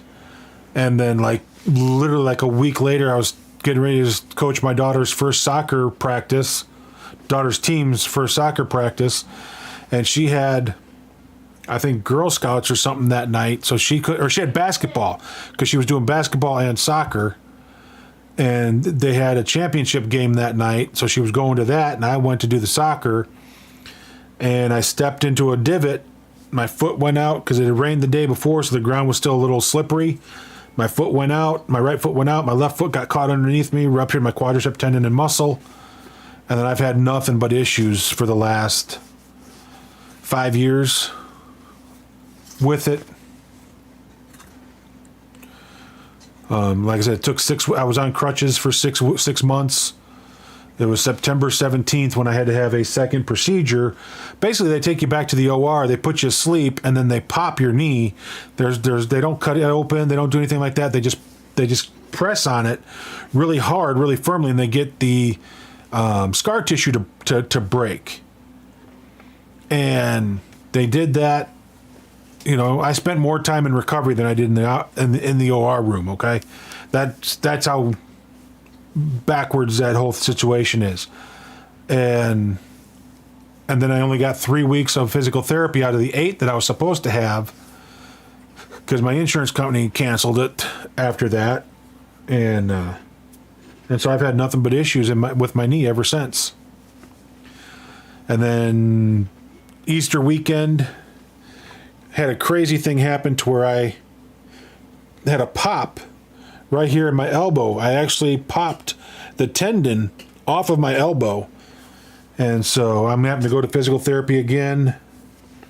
And they're trying to basically help stimulate the healing process and get it going so that the tendon will reattach and all the new stuff attaches and goes where it's supposed to go properly. Because all they're doing is they have a like an ultrasound wand, but not one that you can see in. It kind of sends in like vibrations or whatever, and it massages that area under the deeper than a regular massage would. And then they work on the upper part of the arm by hand, just keeping knots and stuff out of the other tendons and things like that, so that everything stays working like it's supposed to, so that I don't have issues with my elbow. And then in a few weeks, if things aren't progressing properly, then I'm going to have to go have an MRI and determine what the next steps are, which that's going to be fun.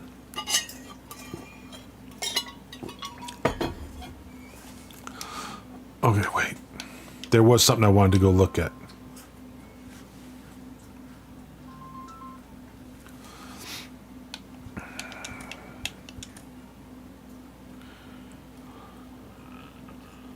Oh, it's unfortunate, but it's it's par for the course. Isaac Paredes, I do have him. Okay, so I got a third baseman I need to put in. But, you know, it is kind of what it is, and I just kind of go on.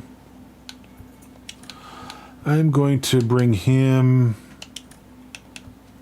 even though, and then find Isaac Paredes. There he is.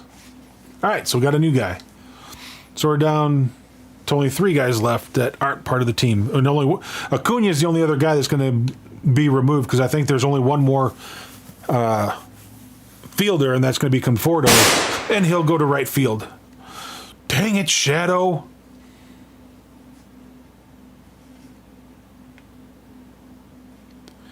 See, and that's the thing. I was the same way. I mean, I haven't been able to play sports like I would like to in a long time. Obviously, because shortly after my wife and I got married, I was playing softball. I don't remember if it was church league or city league or what, and I blew out my hamstring really bad,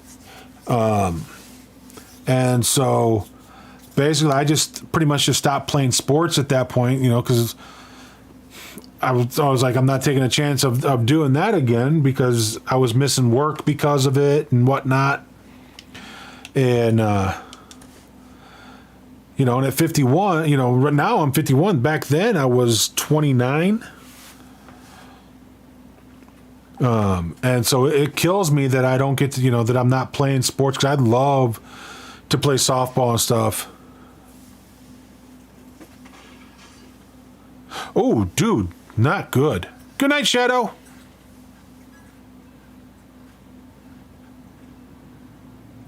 He's 49. I would love to be playing sports. I mean, because I love sports. And I stopped playing basketball.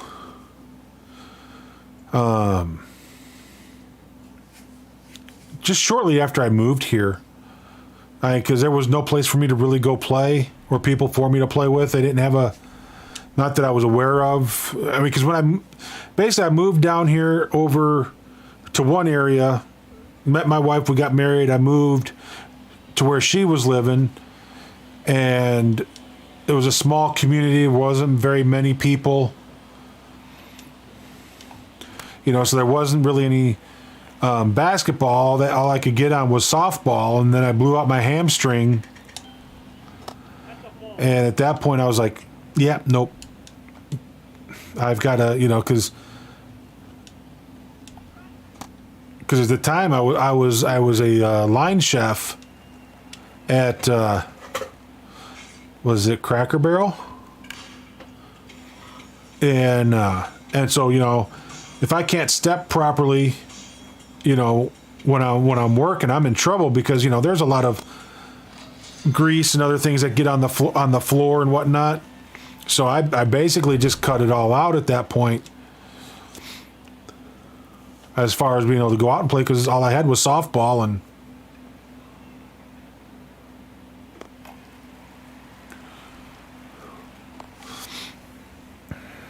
how tall am I? I'm 6'1".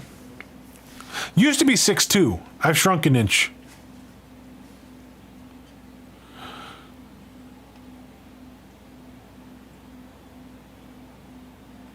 Wow. You're able to play with 20 to 30-year-olds, you're doing good. But see, that was one of the things that I always thought I was doing well with, because I had never broken I played baseball, football, I got into college, I got into basketball, and I always felt pretty good because I never broke any bones except for like the tops of my fingers. You know, and there's nothing they can do for those. I just put splints on them, and that's basically what you're gonna get when you do something to a digit. And then the end of my sophomore year, I was on the basketball team, and we were in practice, and I came down with a rebound, landed on a guy's side of the guy's foot, rolled my ankle, so my foot literally rolled and was up on my up against my ankle, and I'm standing on my ankle bone. The bottom of my bone on the ground ruptured all 5 ligaments that were around the ankle. And once I was able to start walking again properly and everything was going good, you know, I gave things a try like water skiing. I couldn't do water skiing. Like I couldn't control my ski. And then I thought, well, let's give snow skiing a try. It's a little bit different. Nope.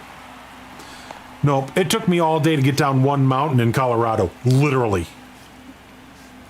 Broken your wrist.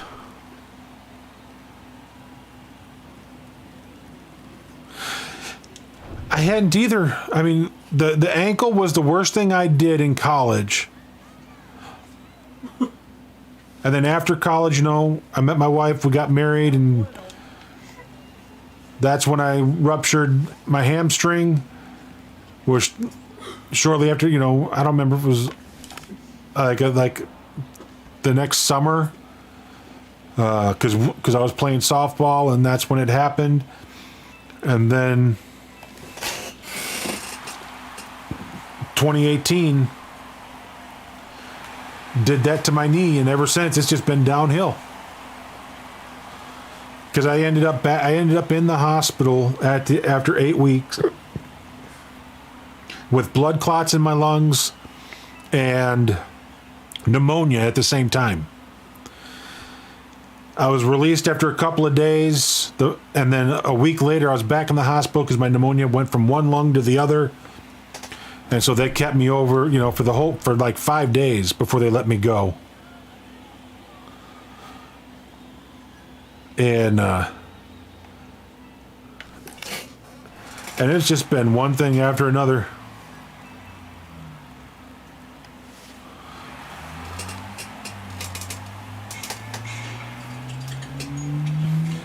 Wow. Yes, yeah. I mean, like I said, other than fingers, you know, and you can kind of see the curvatures of the fingers and whatnot.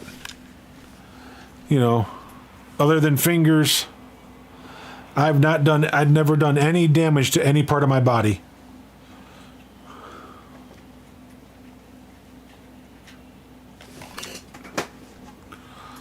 That's a lazy fly ball. Frederick, you should do better than that.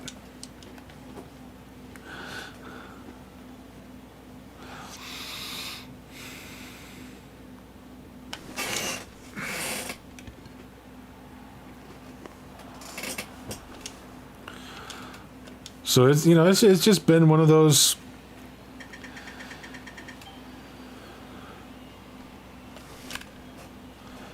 That's the first at bat with Isaac Paredes. So that's just going to be a fly out.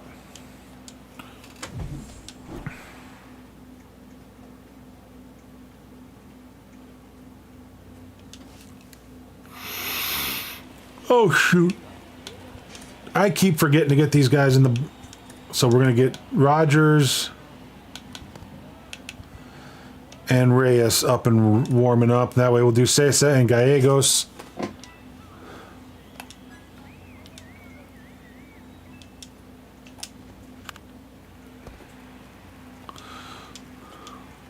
And so basically ever since then it's just been one thing after another.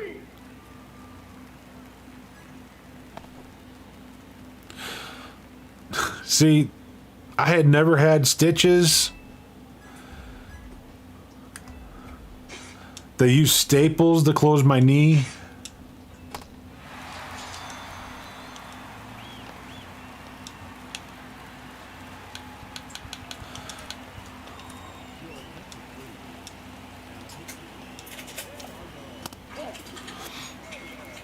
You know, so I don't know how many staples were in my knee.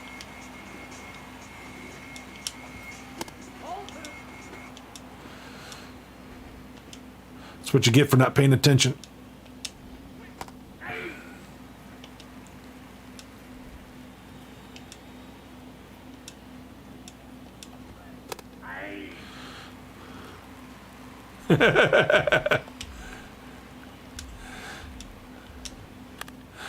See, and I wasn't so much. I've always been, oh, Freddie. Freddie, you got to get me that one. Okay.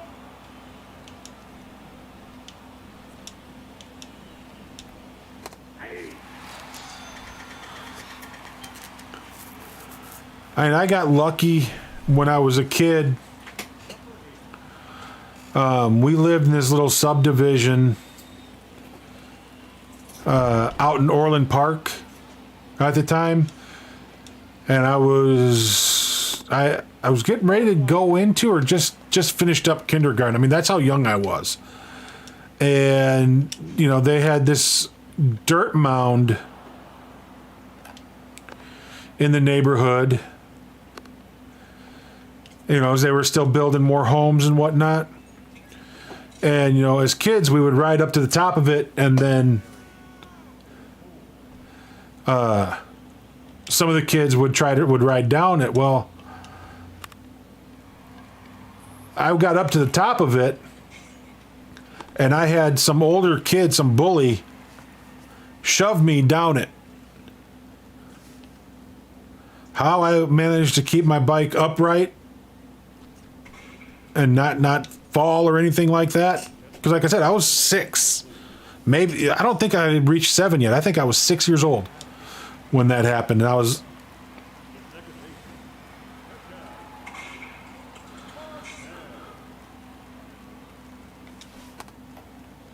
What do you got? and I came away unscathed, but I was like, I couldn't believe that had happened.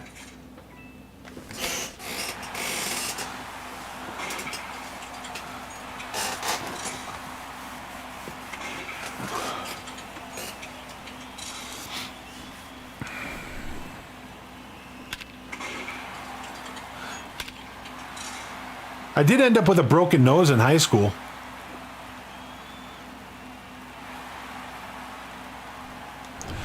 Went to the movie theaters. I was 16. I was with my buddies. And we were just laughing, joking, having a good time walking in. Some 19-year-old drinking, already drunk, going into movie theaters, was paranoid that we were laughing at him. And one of the people in the theater was a buddy of his. So needless to say, they got me cornered and broke my nose. I mean, I had blood gushing out my nose. We got kicked out.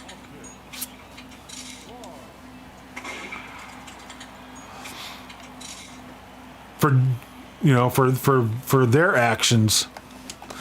Because the guy that was their friend that was working there, he got my buddies kicked out.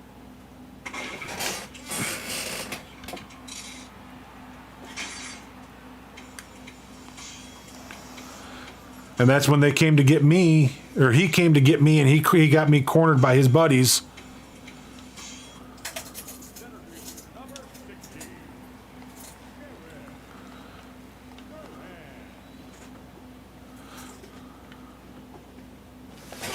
Oh no, that's a double play ball.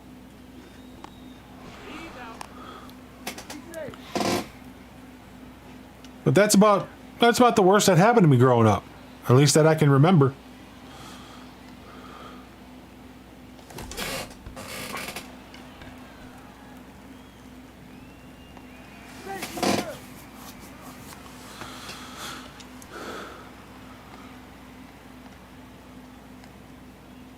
How that pitcher didn't go to the ground taking that thing off the thigh.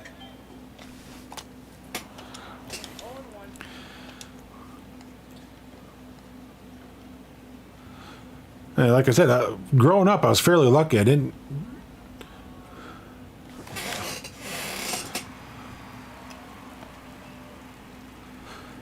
I guess the worst thing that did happen to me growing up is I took a shot in the arm during football practice in high school.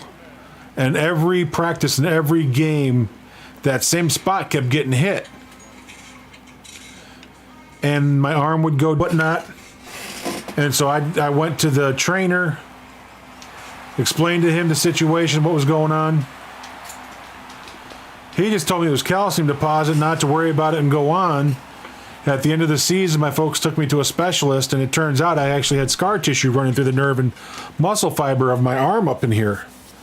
And he said it was creating a donut, and if it had met, it would have dried out, and I'd have lost all use of my arm.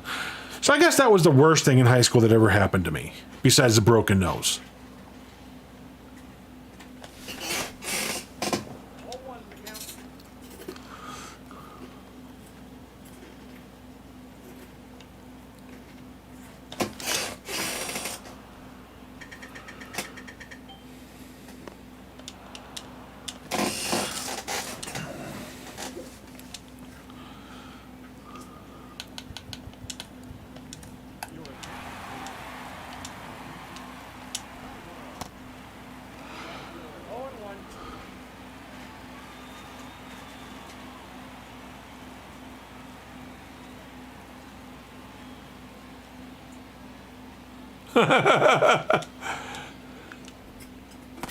Yeah, see, I was always the big kid, so I tried to stay out of fights. And fights came to me. Because it's funny, like guys I grew up with, you know, from first grade on, because by first grade we had moved back to the old neighborhood where we originally lived, and before we moved out to Orland Park.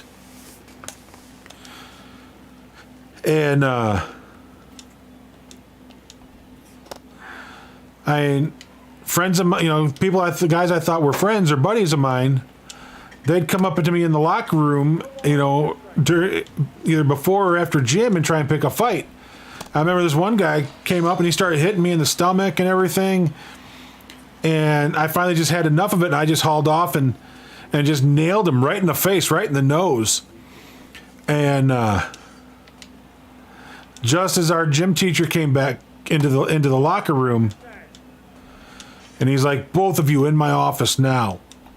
And so we went in, and you know, we got talked to. We didn't get in trouble. We didn't get sent to detention or anything like that. But we weren't allowed to let that happen again.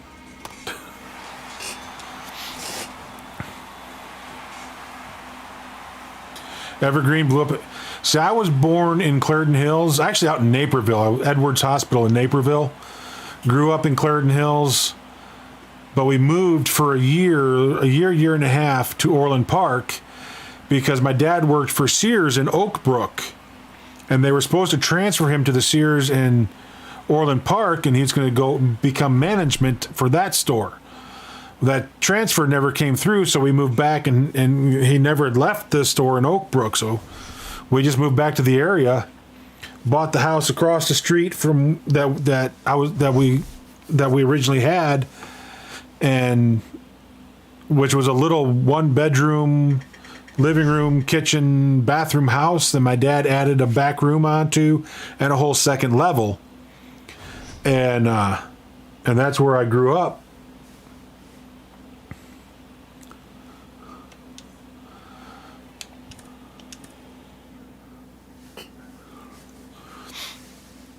Eisenhower High. I went to Hinsdale Central. I remember playing Eisenhower in football.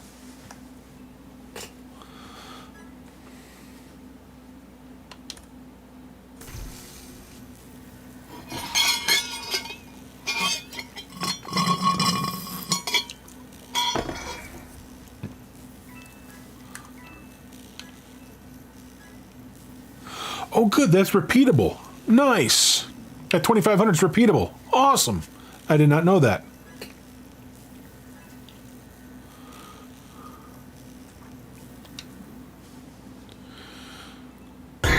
Oh, smooth.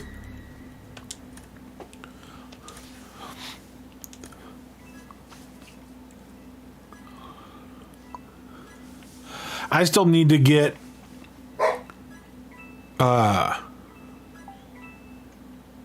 Goldschmidt and Arenado for the Cardinals, and the reliever for the Mets to finish up the National League so that I can get Sammy Sosa. And then I need DeGrom, Shohei, and Trout for the American League to finish that up and get McGuire, and then of course Jeter.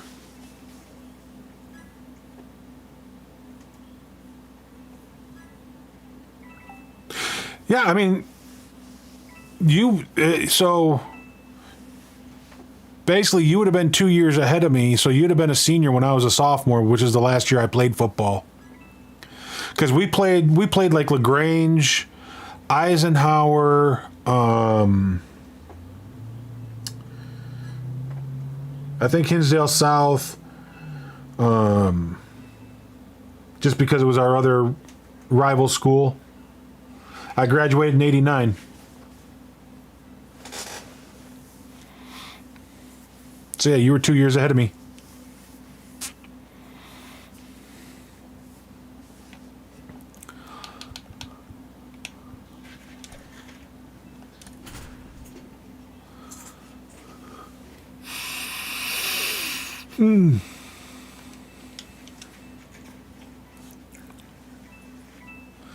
But I'm trying to remember all the different teams that we played because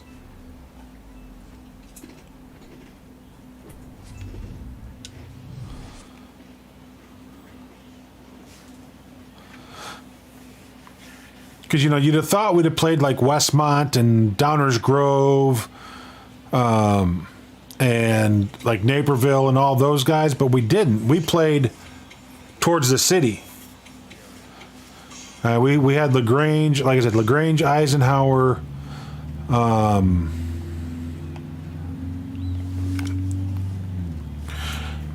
Do they have the same schedule as they used to?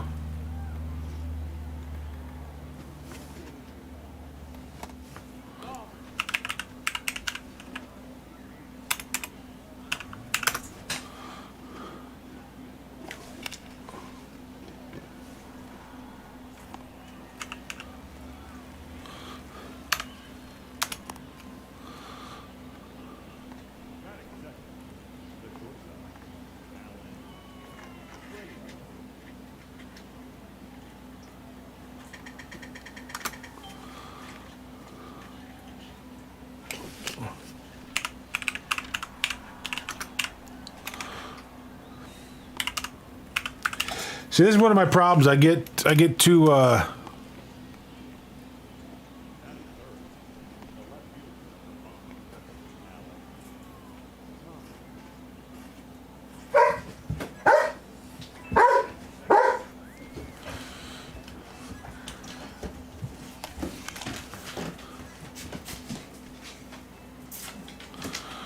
oh, stink.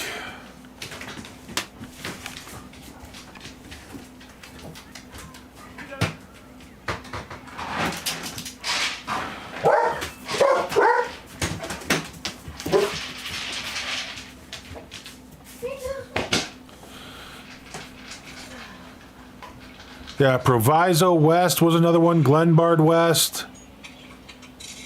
Oak Park River Forest. It looks like they've gone and added York and Lyons and Bolingbrook. Lyons were LaGrange, so I remember playing that. So it looks like some of the teams... looks like some of the teams in the conference may have changed.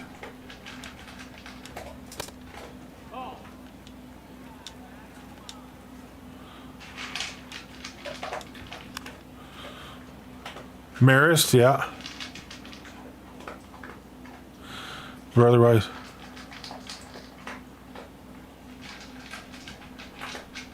Yeah, I'm having trouble remembering the rest too.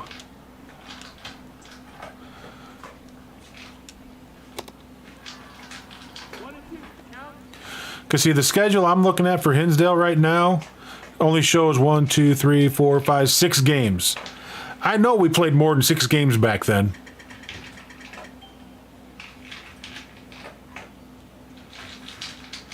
Oh, 7 games, sorry. Naperville Central, Bolingbrook, Lyons, York, Glenbard West, Proviso West, Oak Park, River Forest.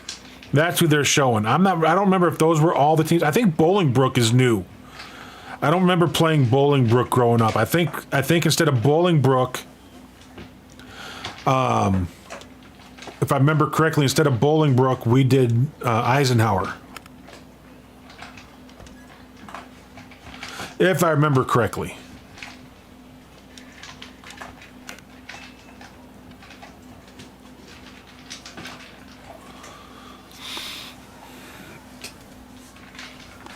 Yeah.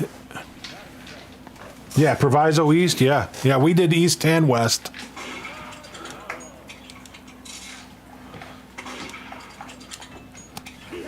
Because I always remember the games traveling into the city and stuff and whatnot.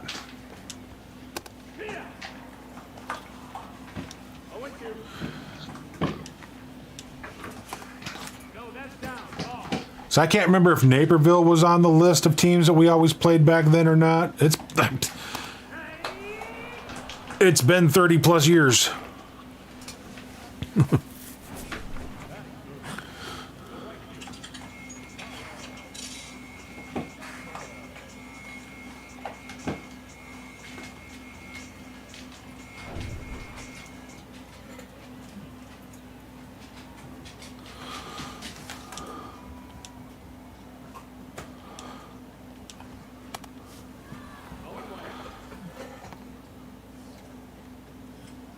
On Instagram, okay.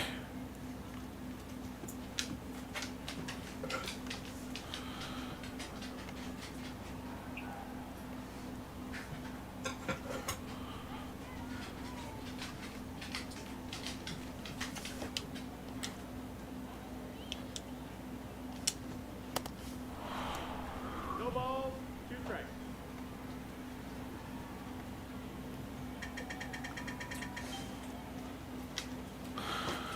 I never know where to find the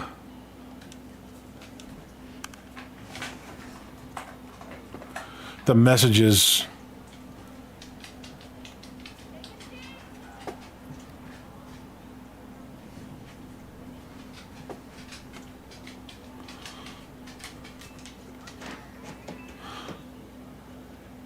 I'll find it easier on my phone. I'll check later, Smooth. Right. I navigate it easier on my phone than I do on my computer. Homewood Flossmoor was our rival. Yeah, LaGrange was usually our homecoming rival.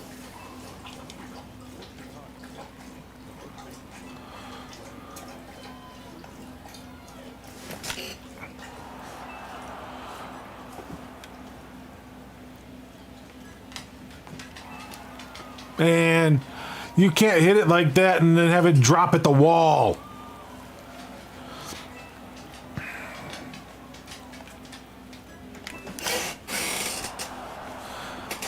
That'll fix that.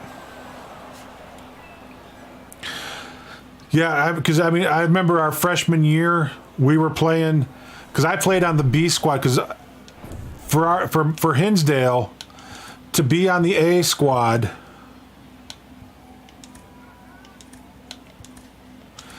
you had to play in the Clarendon Hills football league. And we never knew of the football league, so I never played in it. So I was automatically just put on the B squad.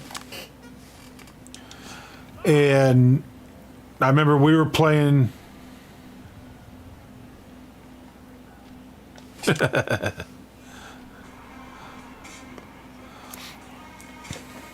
oh, that should have dropped in, doggone it. Yeah. It's funny, our freshman and sophomore year, our A squad went undefeated for 2 years. So they beat LaGrange, we beat everybody. The B squad, we weren't that good, We weren't as good as the A squad. But I remember we were playing LaGrange on homecoming day. Well, actually the Friday before homecoming, because we played the Friday before. And then the seniors, the varsity played on Saturday. Hey, keep throw. And we were down by like 4 or 5 points with 20 seconds left on the clock, and they were on our 20. All they had to do was literally kneel and the game was over. Running back was All-State. Nice. Oh, wait. No, that missed. That's the ball. But they ran a pitch play my way. And I just killed the guard in front of me. And went running back, running straight through, saw the quarterback, saw the running back over here, saw the quarterback over here, and kind of was making a beeline in between them. And when he saw me, he pitched it, and that ball just floated. I just reached out in front of me. I took it with one hand, went 80 yards, and won the game. You know, and all we had in our stands were oh, good Lord, Pumpy. All we had in the stands were our parents, you know, because none of the students came up to watch us. They were all down on, at the big field watching the A squad.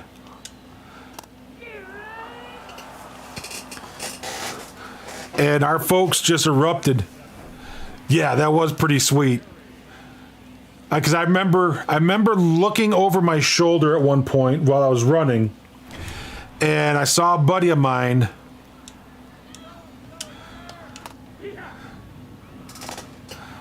Because I saw his jersey and his jersey number, and I saw him duck behind me, you know, to his right, and then all of a sudden I saw cleats. So I'm looking like this, and I see him, and I see him go that way, and I see cleats.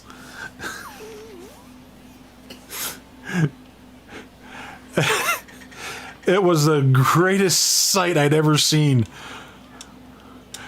Because he just crushed the guy that was heading that way. And I thought that was better than what I was doing.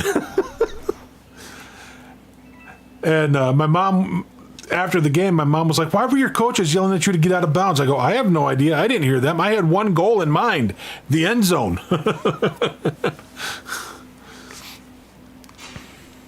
And I was not swift of foot. Never at any point in my life have I been swift of foot.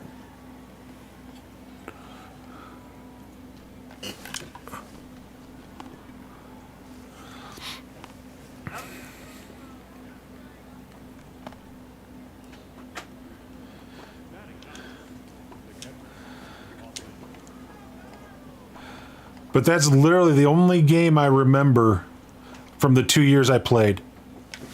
Because I remember when we went and signed up for freshman football, you know, we were sitting in the auditorium, and the coach is like, you'll remember 2 homecoming games in your life, your freshman and your senior. I didn't have a senior, so I don't remember it. Because my folks took me out of football after my sophomore year because of the injury I had to my arm.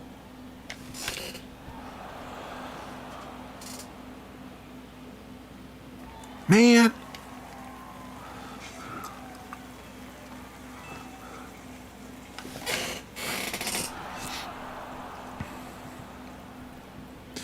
We are not testing that arm. Third string cornerback.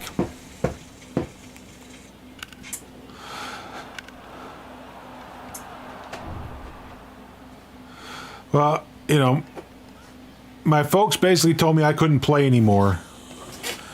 And I knew that our varsity coach had a rule that if you don't play your junior year, you're not playing your sophomore year. And so because I couldn't play, or you're not playing your senior year if you don't play your junior year.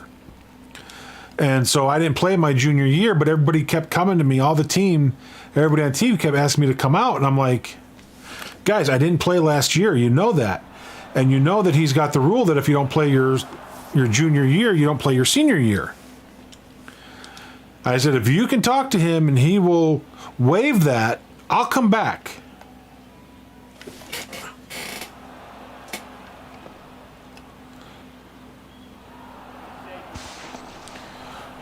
And,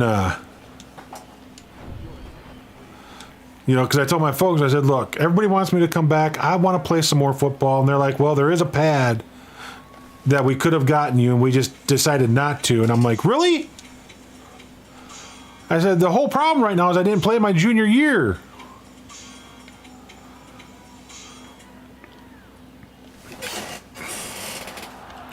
That ball's gone.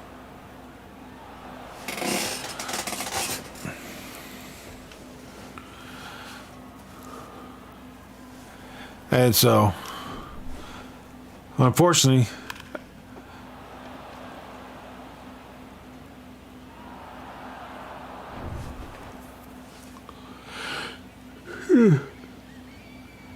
excuse me, I keep yawning because it hurts to take deep breaths for me because of the issues I had from the pneumonia and stuff. That deep breaths, they just hurt. And so my body forces me to take deep breaths by yawning. And it's killing me, but there's nothing that they can or will do for it. So I just have to deal with it.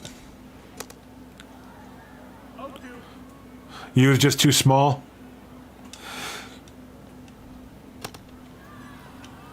Yeah, we had some small guys on our team.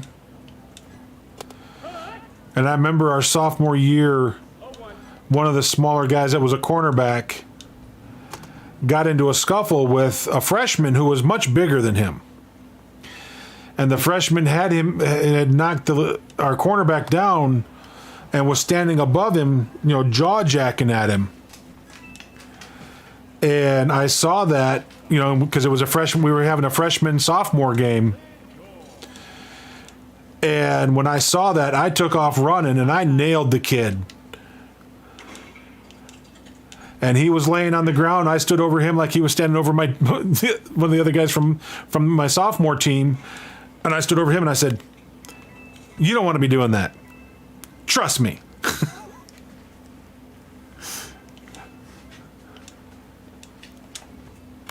And he just laid there looking up at me like, yes, sir. 5'4", 125 pounds. Well, the 125, I think, is what had you under. Your 5'4" was fine. Like I said, we had guys that were 5'4", 5'6".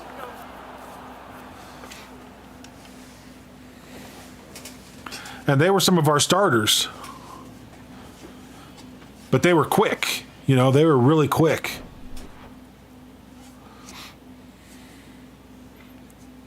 And see, that's what you need to be. I mean, be Gary Fensick. Be that feisty.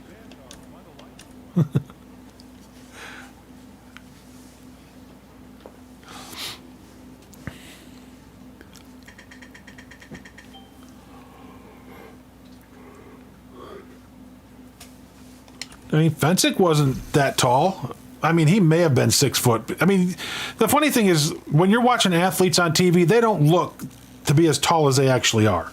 That's the one thing I've noticed. Because Fensick never looked to be that tall. Yeah, no, you don't want to do that. That'll get you ejected from a game.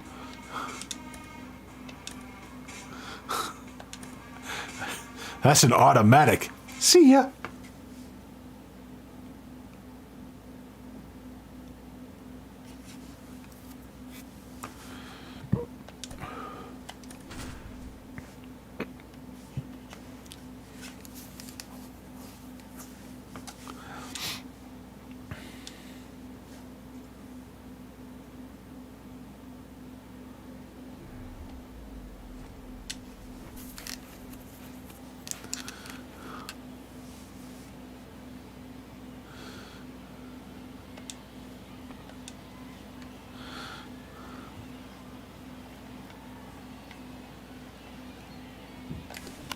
Oh, I gotta quit swinging at those high pitches. They look so good, and I can never do anything but pop out.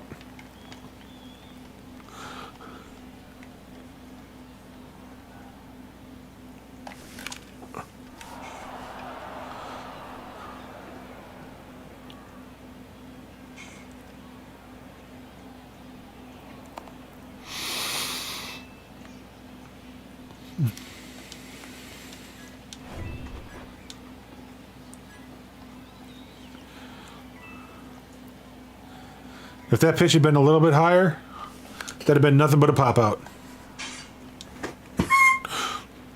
What was that, child? I squealed. I know you did. You scared the crap out of me. I'm sorry. She's back here doing something, playing, I think, Roblox or whatever. Squeals. Scares the living bejesus out of me.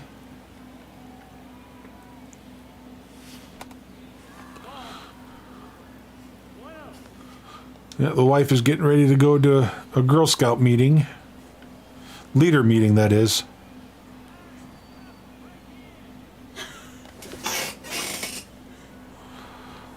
Oh, Freddie.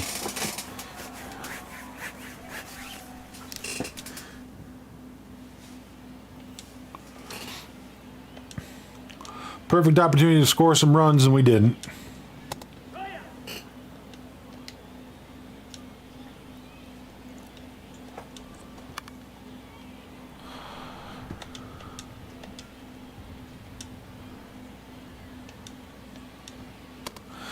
I remember during one of the games, my freshman year, I got...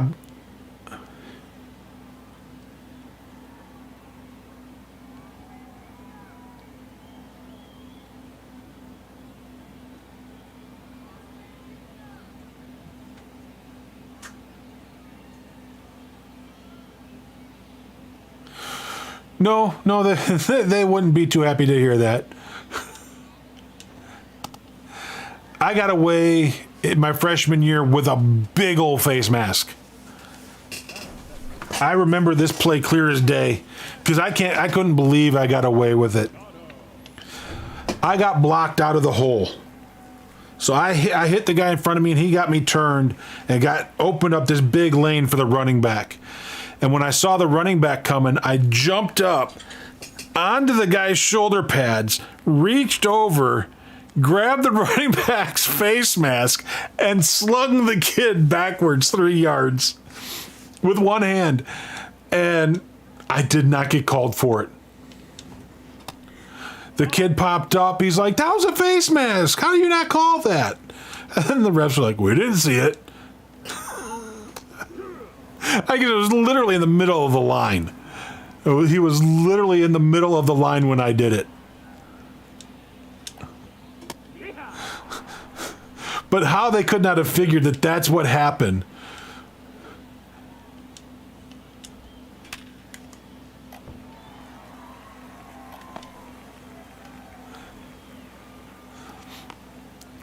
But that was like the worst thing I ever did.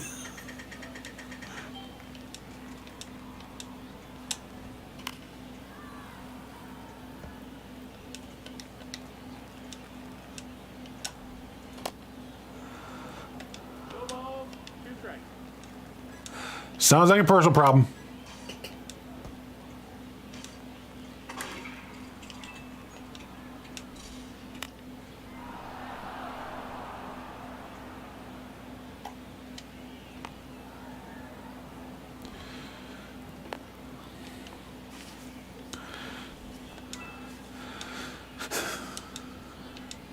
But yeah, I can't believe somebody would take a shot at the knees like that, because that's bad.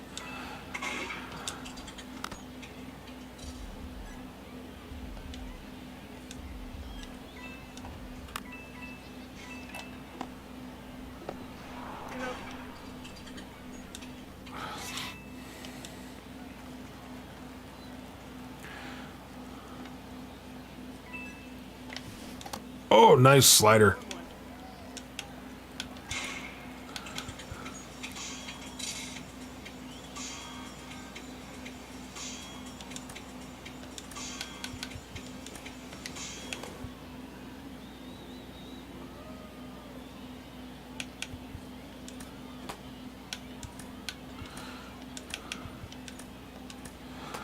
I think those are the two I'm supposed to have up. Yeah. Oh, I don't blame you.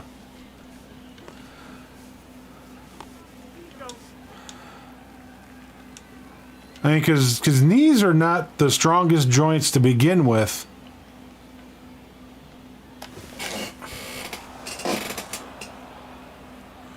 Oh, come on. Oh, cheapers. So slow. That ball should have been up the middle, and it bounces off the back of the quarterback's or pitcher's leg. Talking football, and I'm thinking quarterbacks.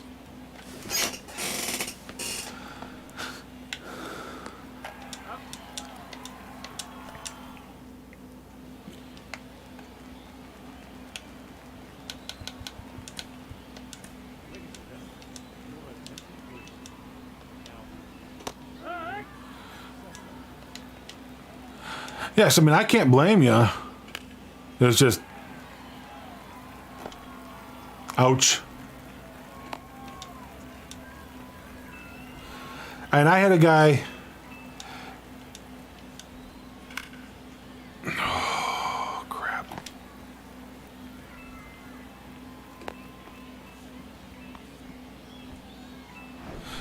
Yeah, you don't do that on purpose.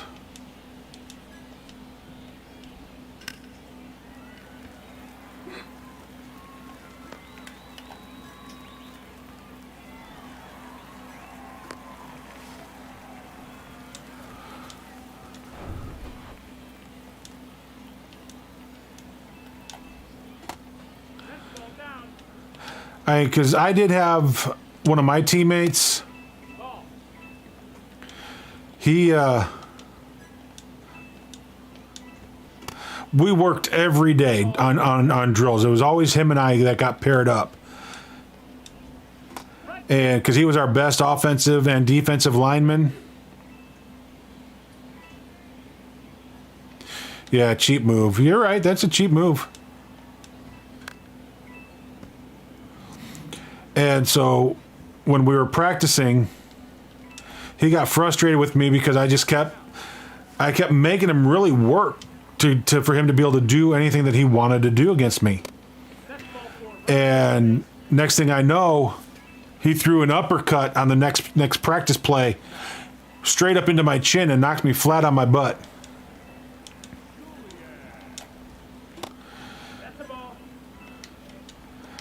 And he picked me up. He goes, "I'll never do that again."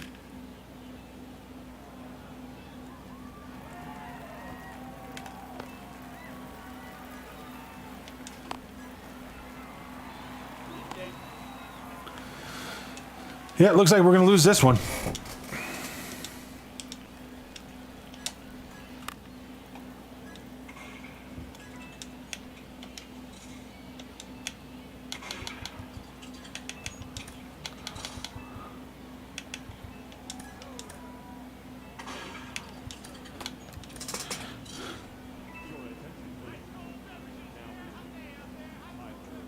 Oh, yeah, I agree.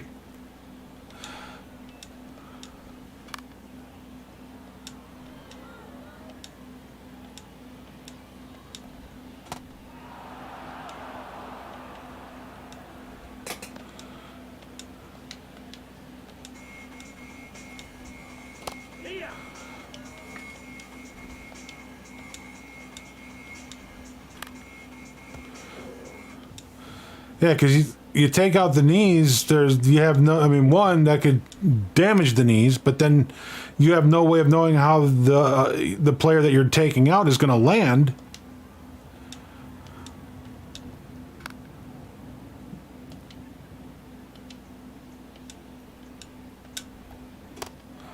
And you could end up causing more damage than the knee.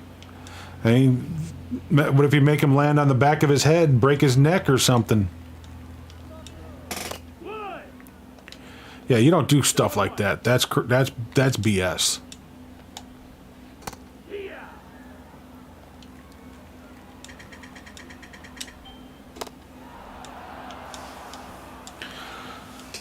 All right, so we're down by 4 going into the third.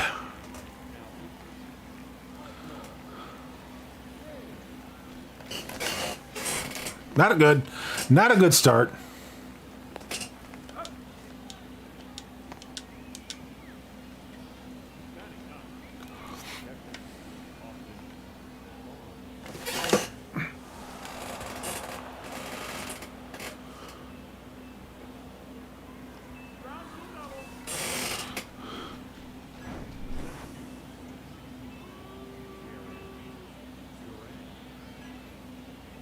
Yeah. I can see that.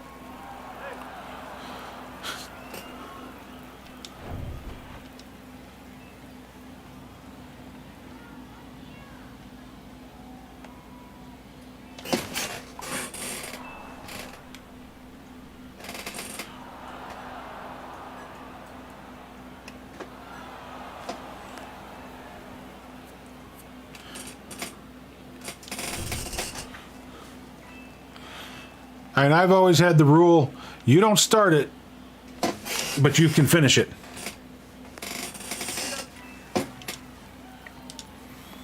And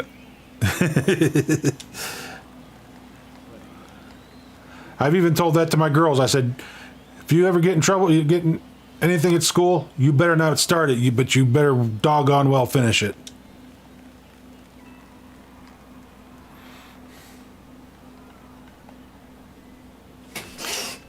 Oh no! That's ball game.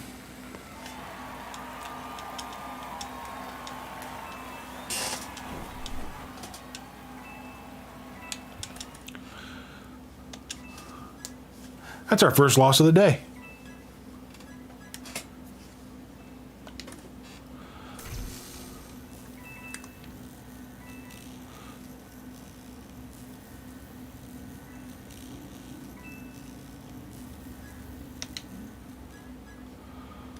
Goals, let's see.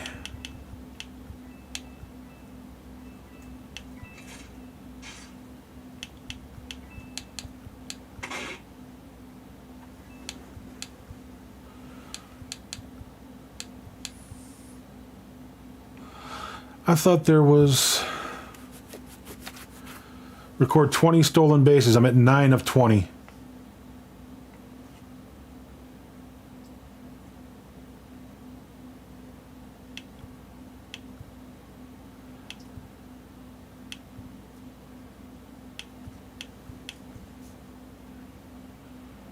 What's in the zone? I don't know what in the zone is.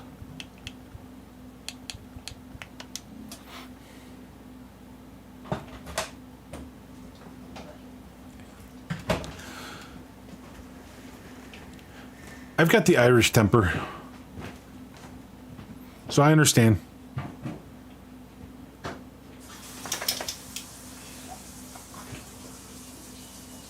Zero lies detected.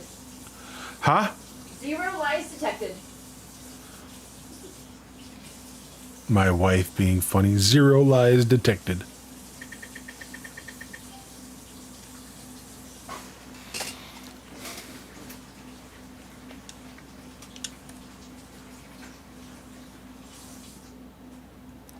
All right, no problem. Thank you for hanging out, man. Love chatting with you. Thanks for stopping by.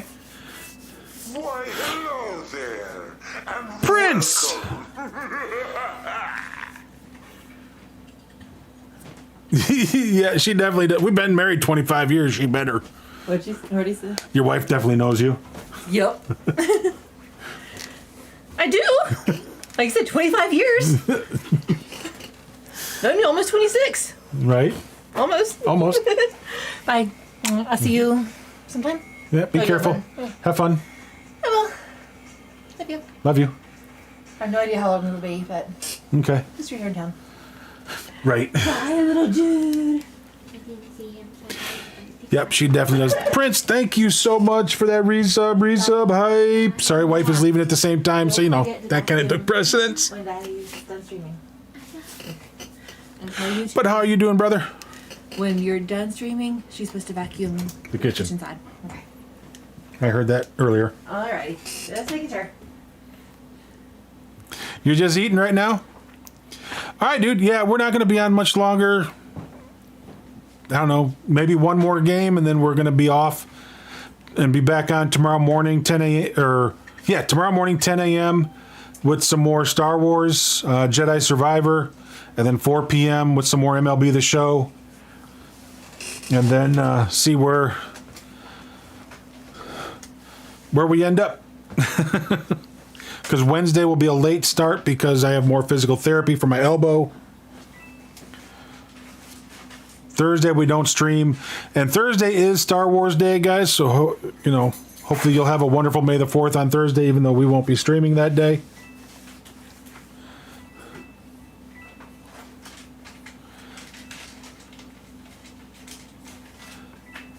Oh, dude, I'm loving the game. There's so much stuff. So much more stuff than what was in the first game. And plus you keep your powers, that you develop in the first game. Whether you played the first game or not, you got the powers that you would have had that you would have developed throughout the first game. And now you're expounding upon them, and they found a new way to do that. And instead of through the memory, instead of going back and doing memories with your master, you've come across another former Jedi and their training, and you're doing what they did. So it's kind of cool what they've done. I'm not giving you anything away. Don't worry. But what I'm just saying is you're growing your force powers and not having to redo or relearn. Oh, dude, it is so amazing. I'm loving it. I know Shadow's already done with the main storyline, so he's going through and doing all the other stuff, going back to all the places and doing things he didn't do the first time through and whatnot. Today I spent a lot of time doing secondary and side missions instead of going on into the main mission. So we're in like the middle of the main mission right now, and that's where we ended. But yeah, so many bigger creatures. I've already,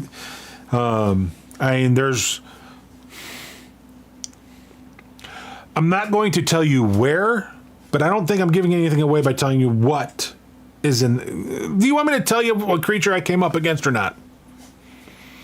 Let's put it that way. I can tell you what one of the creatures I came up against that is. You fight a Rancor. I'm not telling you where. I'm not telling you how, but I'm telling you fight a Rancor. Yes, sir. Let's put it this way. I couldn't beat the stupid thing. I had to drop it all the way down to story mode settings. A Rancor. Are you serious, Chef? Are you serious? You don't know what a Rancor is?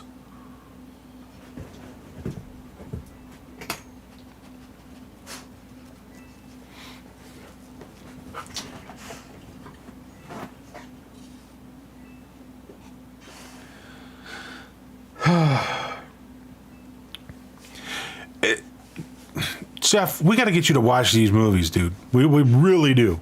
The movies, the TV shows, everything. Dude, she'll be back in just a little while. You're fine.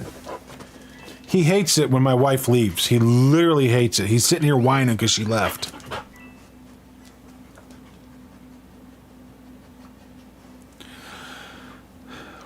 Maybe you're just not with the right people, Chef. Maybe you just need to come over and we sit down.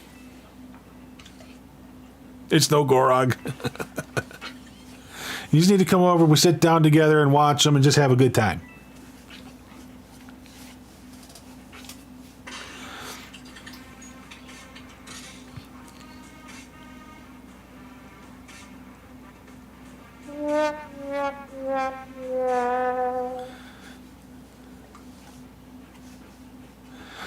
Okay, fine, whatever. If that's how you want to be.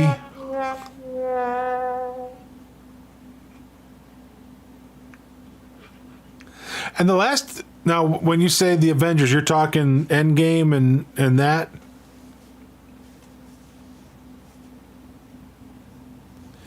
And the last two Avengers movies, those were the best too.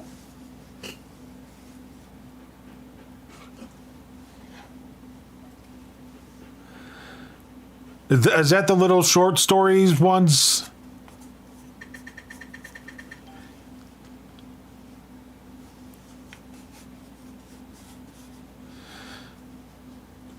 Because I think the first one is about Ahsoka, if I remember correctly. Yes, yep. Yeah, those are good. Because you're actually going to get some answers to where some of the Jedi, where some certain Jedi are in that. Not telling you who, what, where. I'm just telling you.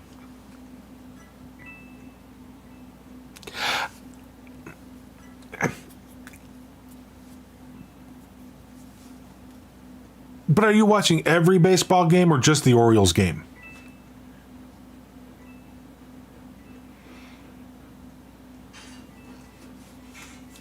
I mean, we can fit Star Wars and everything in around the baseball game. That's not a problem. I can make it happen. Oh, so you're watching the Cubs?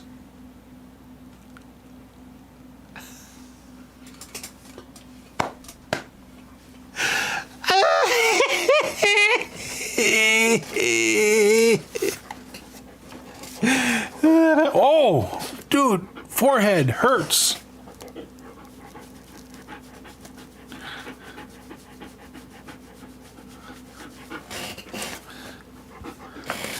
They're in third place in the Central. Pirates are in first, Brewers are in second, Cubs are in third, Reds are fourth, and Cardinals are dead last.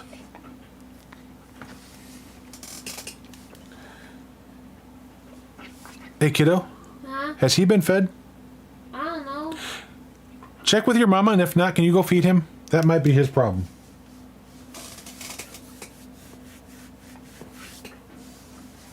Because I don't know that she fed him.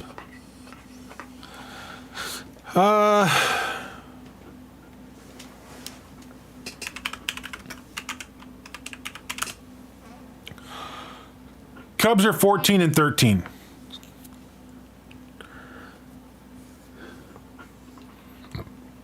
Hello? Hi. Has he been fed?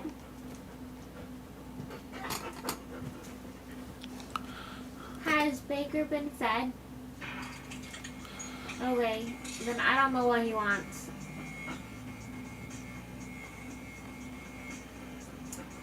He has his two front paws in my seat and he's staring at me.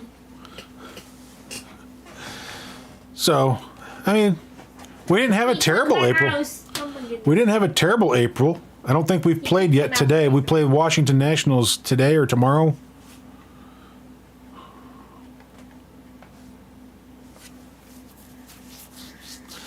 You're a Guardians fan? Or are you talking Guardians of the Galaxy, Prince? That's all I needed to know, thank you. Love you. Because that comes out on Friday. Bye. Volume 3 is on Friday.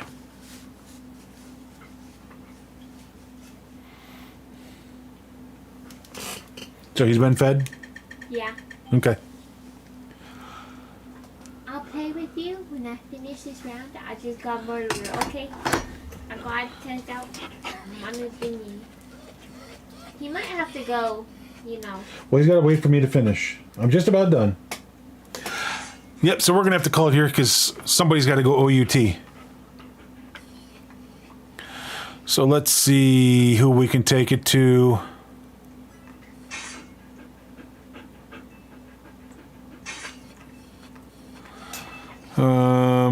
I know you guys probably don't want to go to Lyndon because he's doing some Star Wars, Jedi Survivor.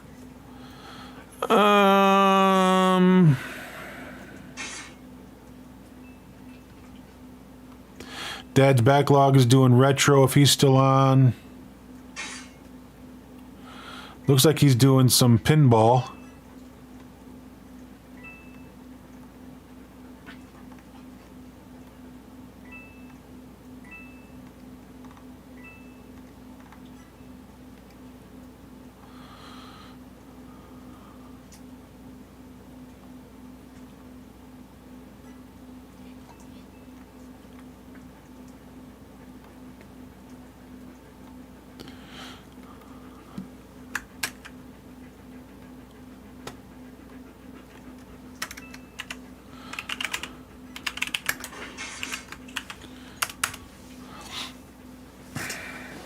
So we're gonna go see Dad, formerly known as Fielder's Choice or FC. Thank you all for being here. Thanks for hanging out today, guys. Thank you for spending your time with us. There's nothing more special or precious than your time because it's a non-renewable commodity. You can't make more of it, and you can't get it back. So thank you for choosing to spend that with us when there were so many other places that you could have been. I look forward to spending my time with you guys each and every day that we are on. We'll be back tomorrow morning, 10 a.m. with some more Star Wars Jedi Survivor. And then again, 4 p.m. with some more MLB The Show. So hope that you can come by for those tomorrow. Until then, guys, be good, be safe, have a great night. We will see you tomorrow. I'm going to start this. Well, let's do the hashtag first.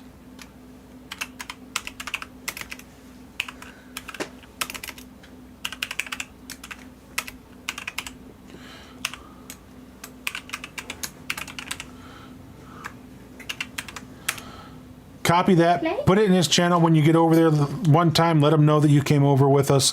So until tomorrow, guys, be good, be safe. Have a great evening. We will talk to you tomorrow. Started the raid thing, so it'll be done in about 5 seconds. So until then, and so guys, we'll see you tomorrow. Bye. He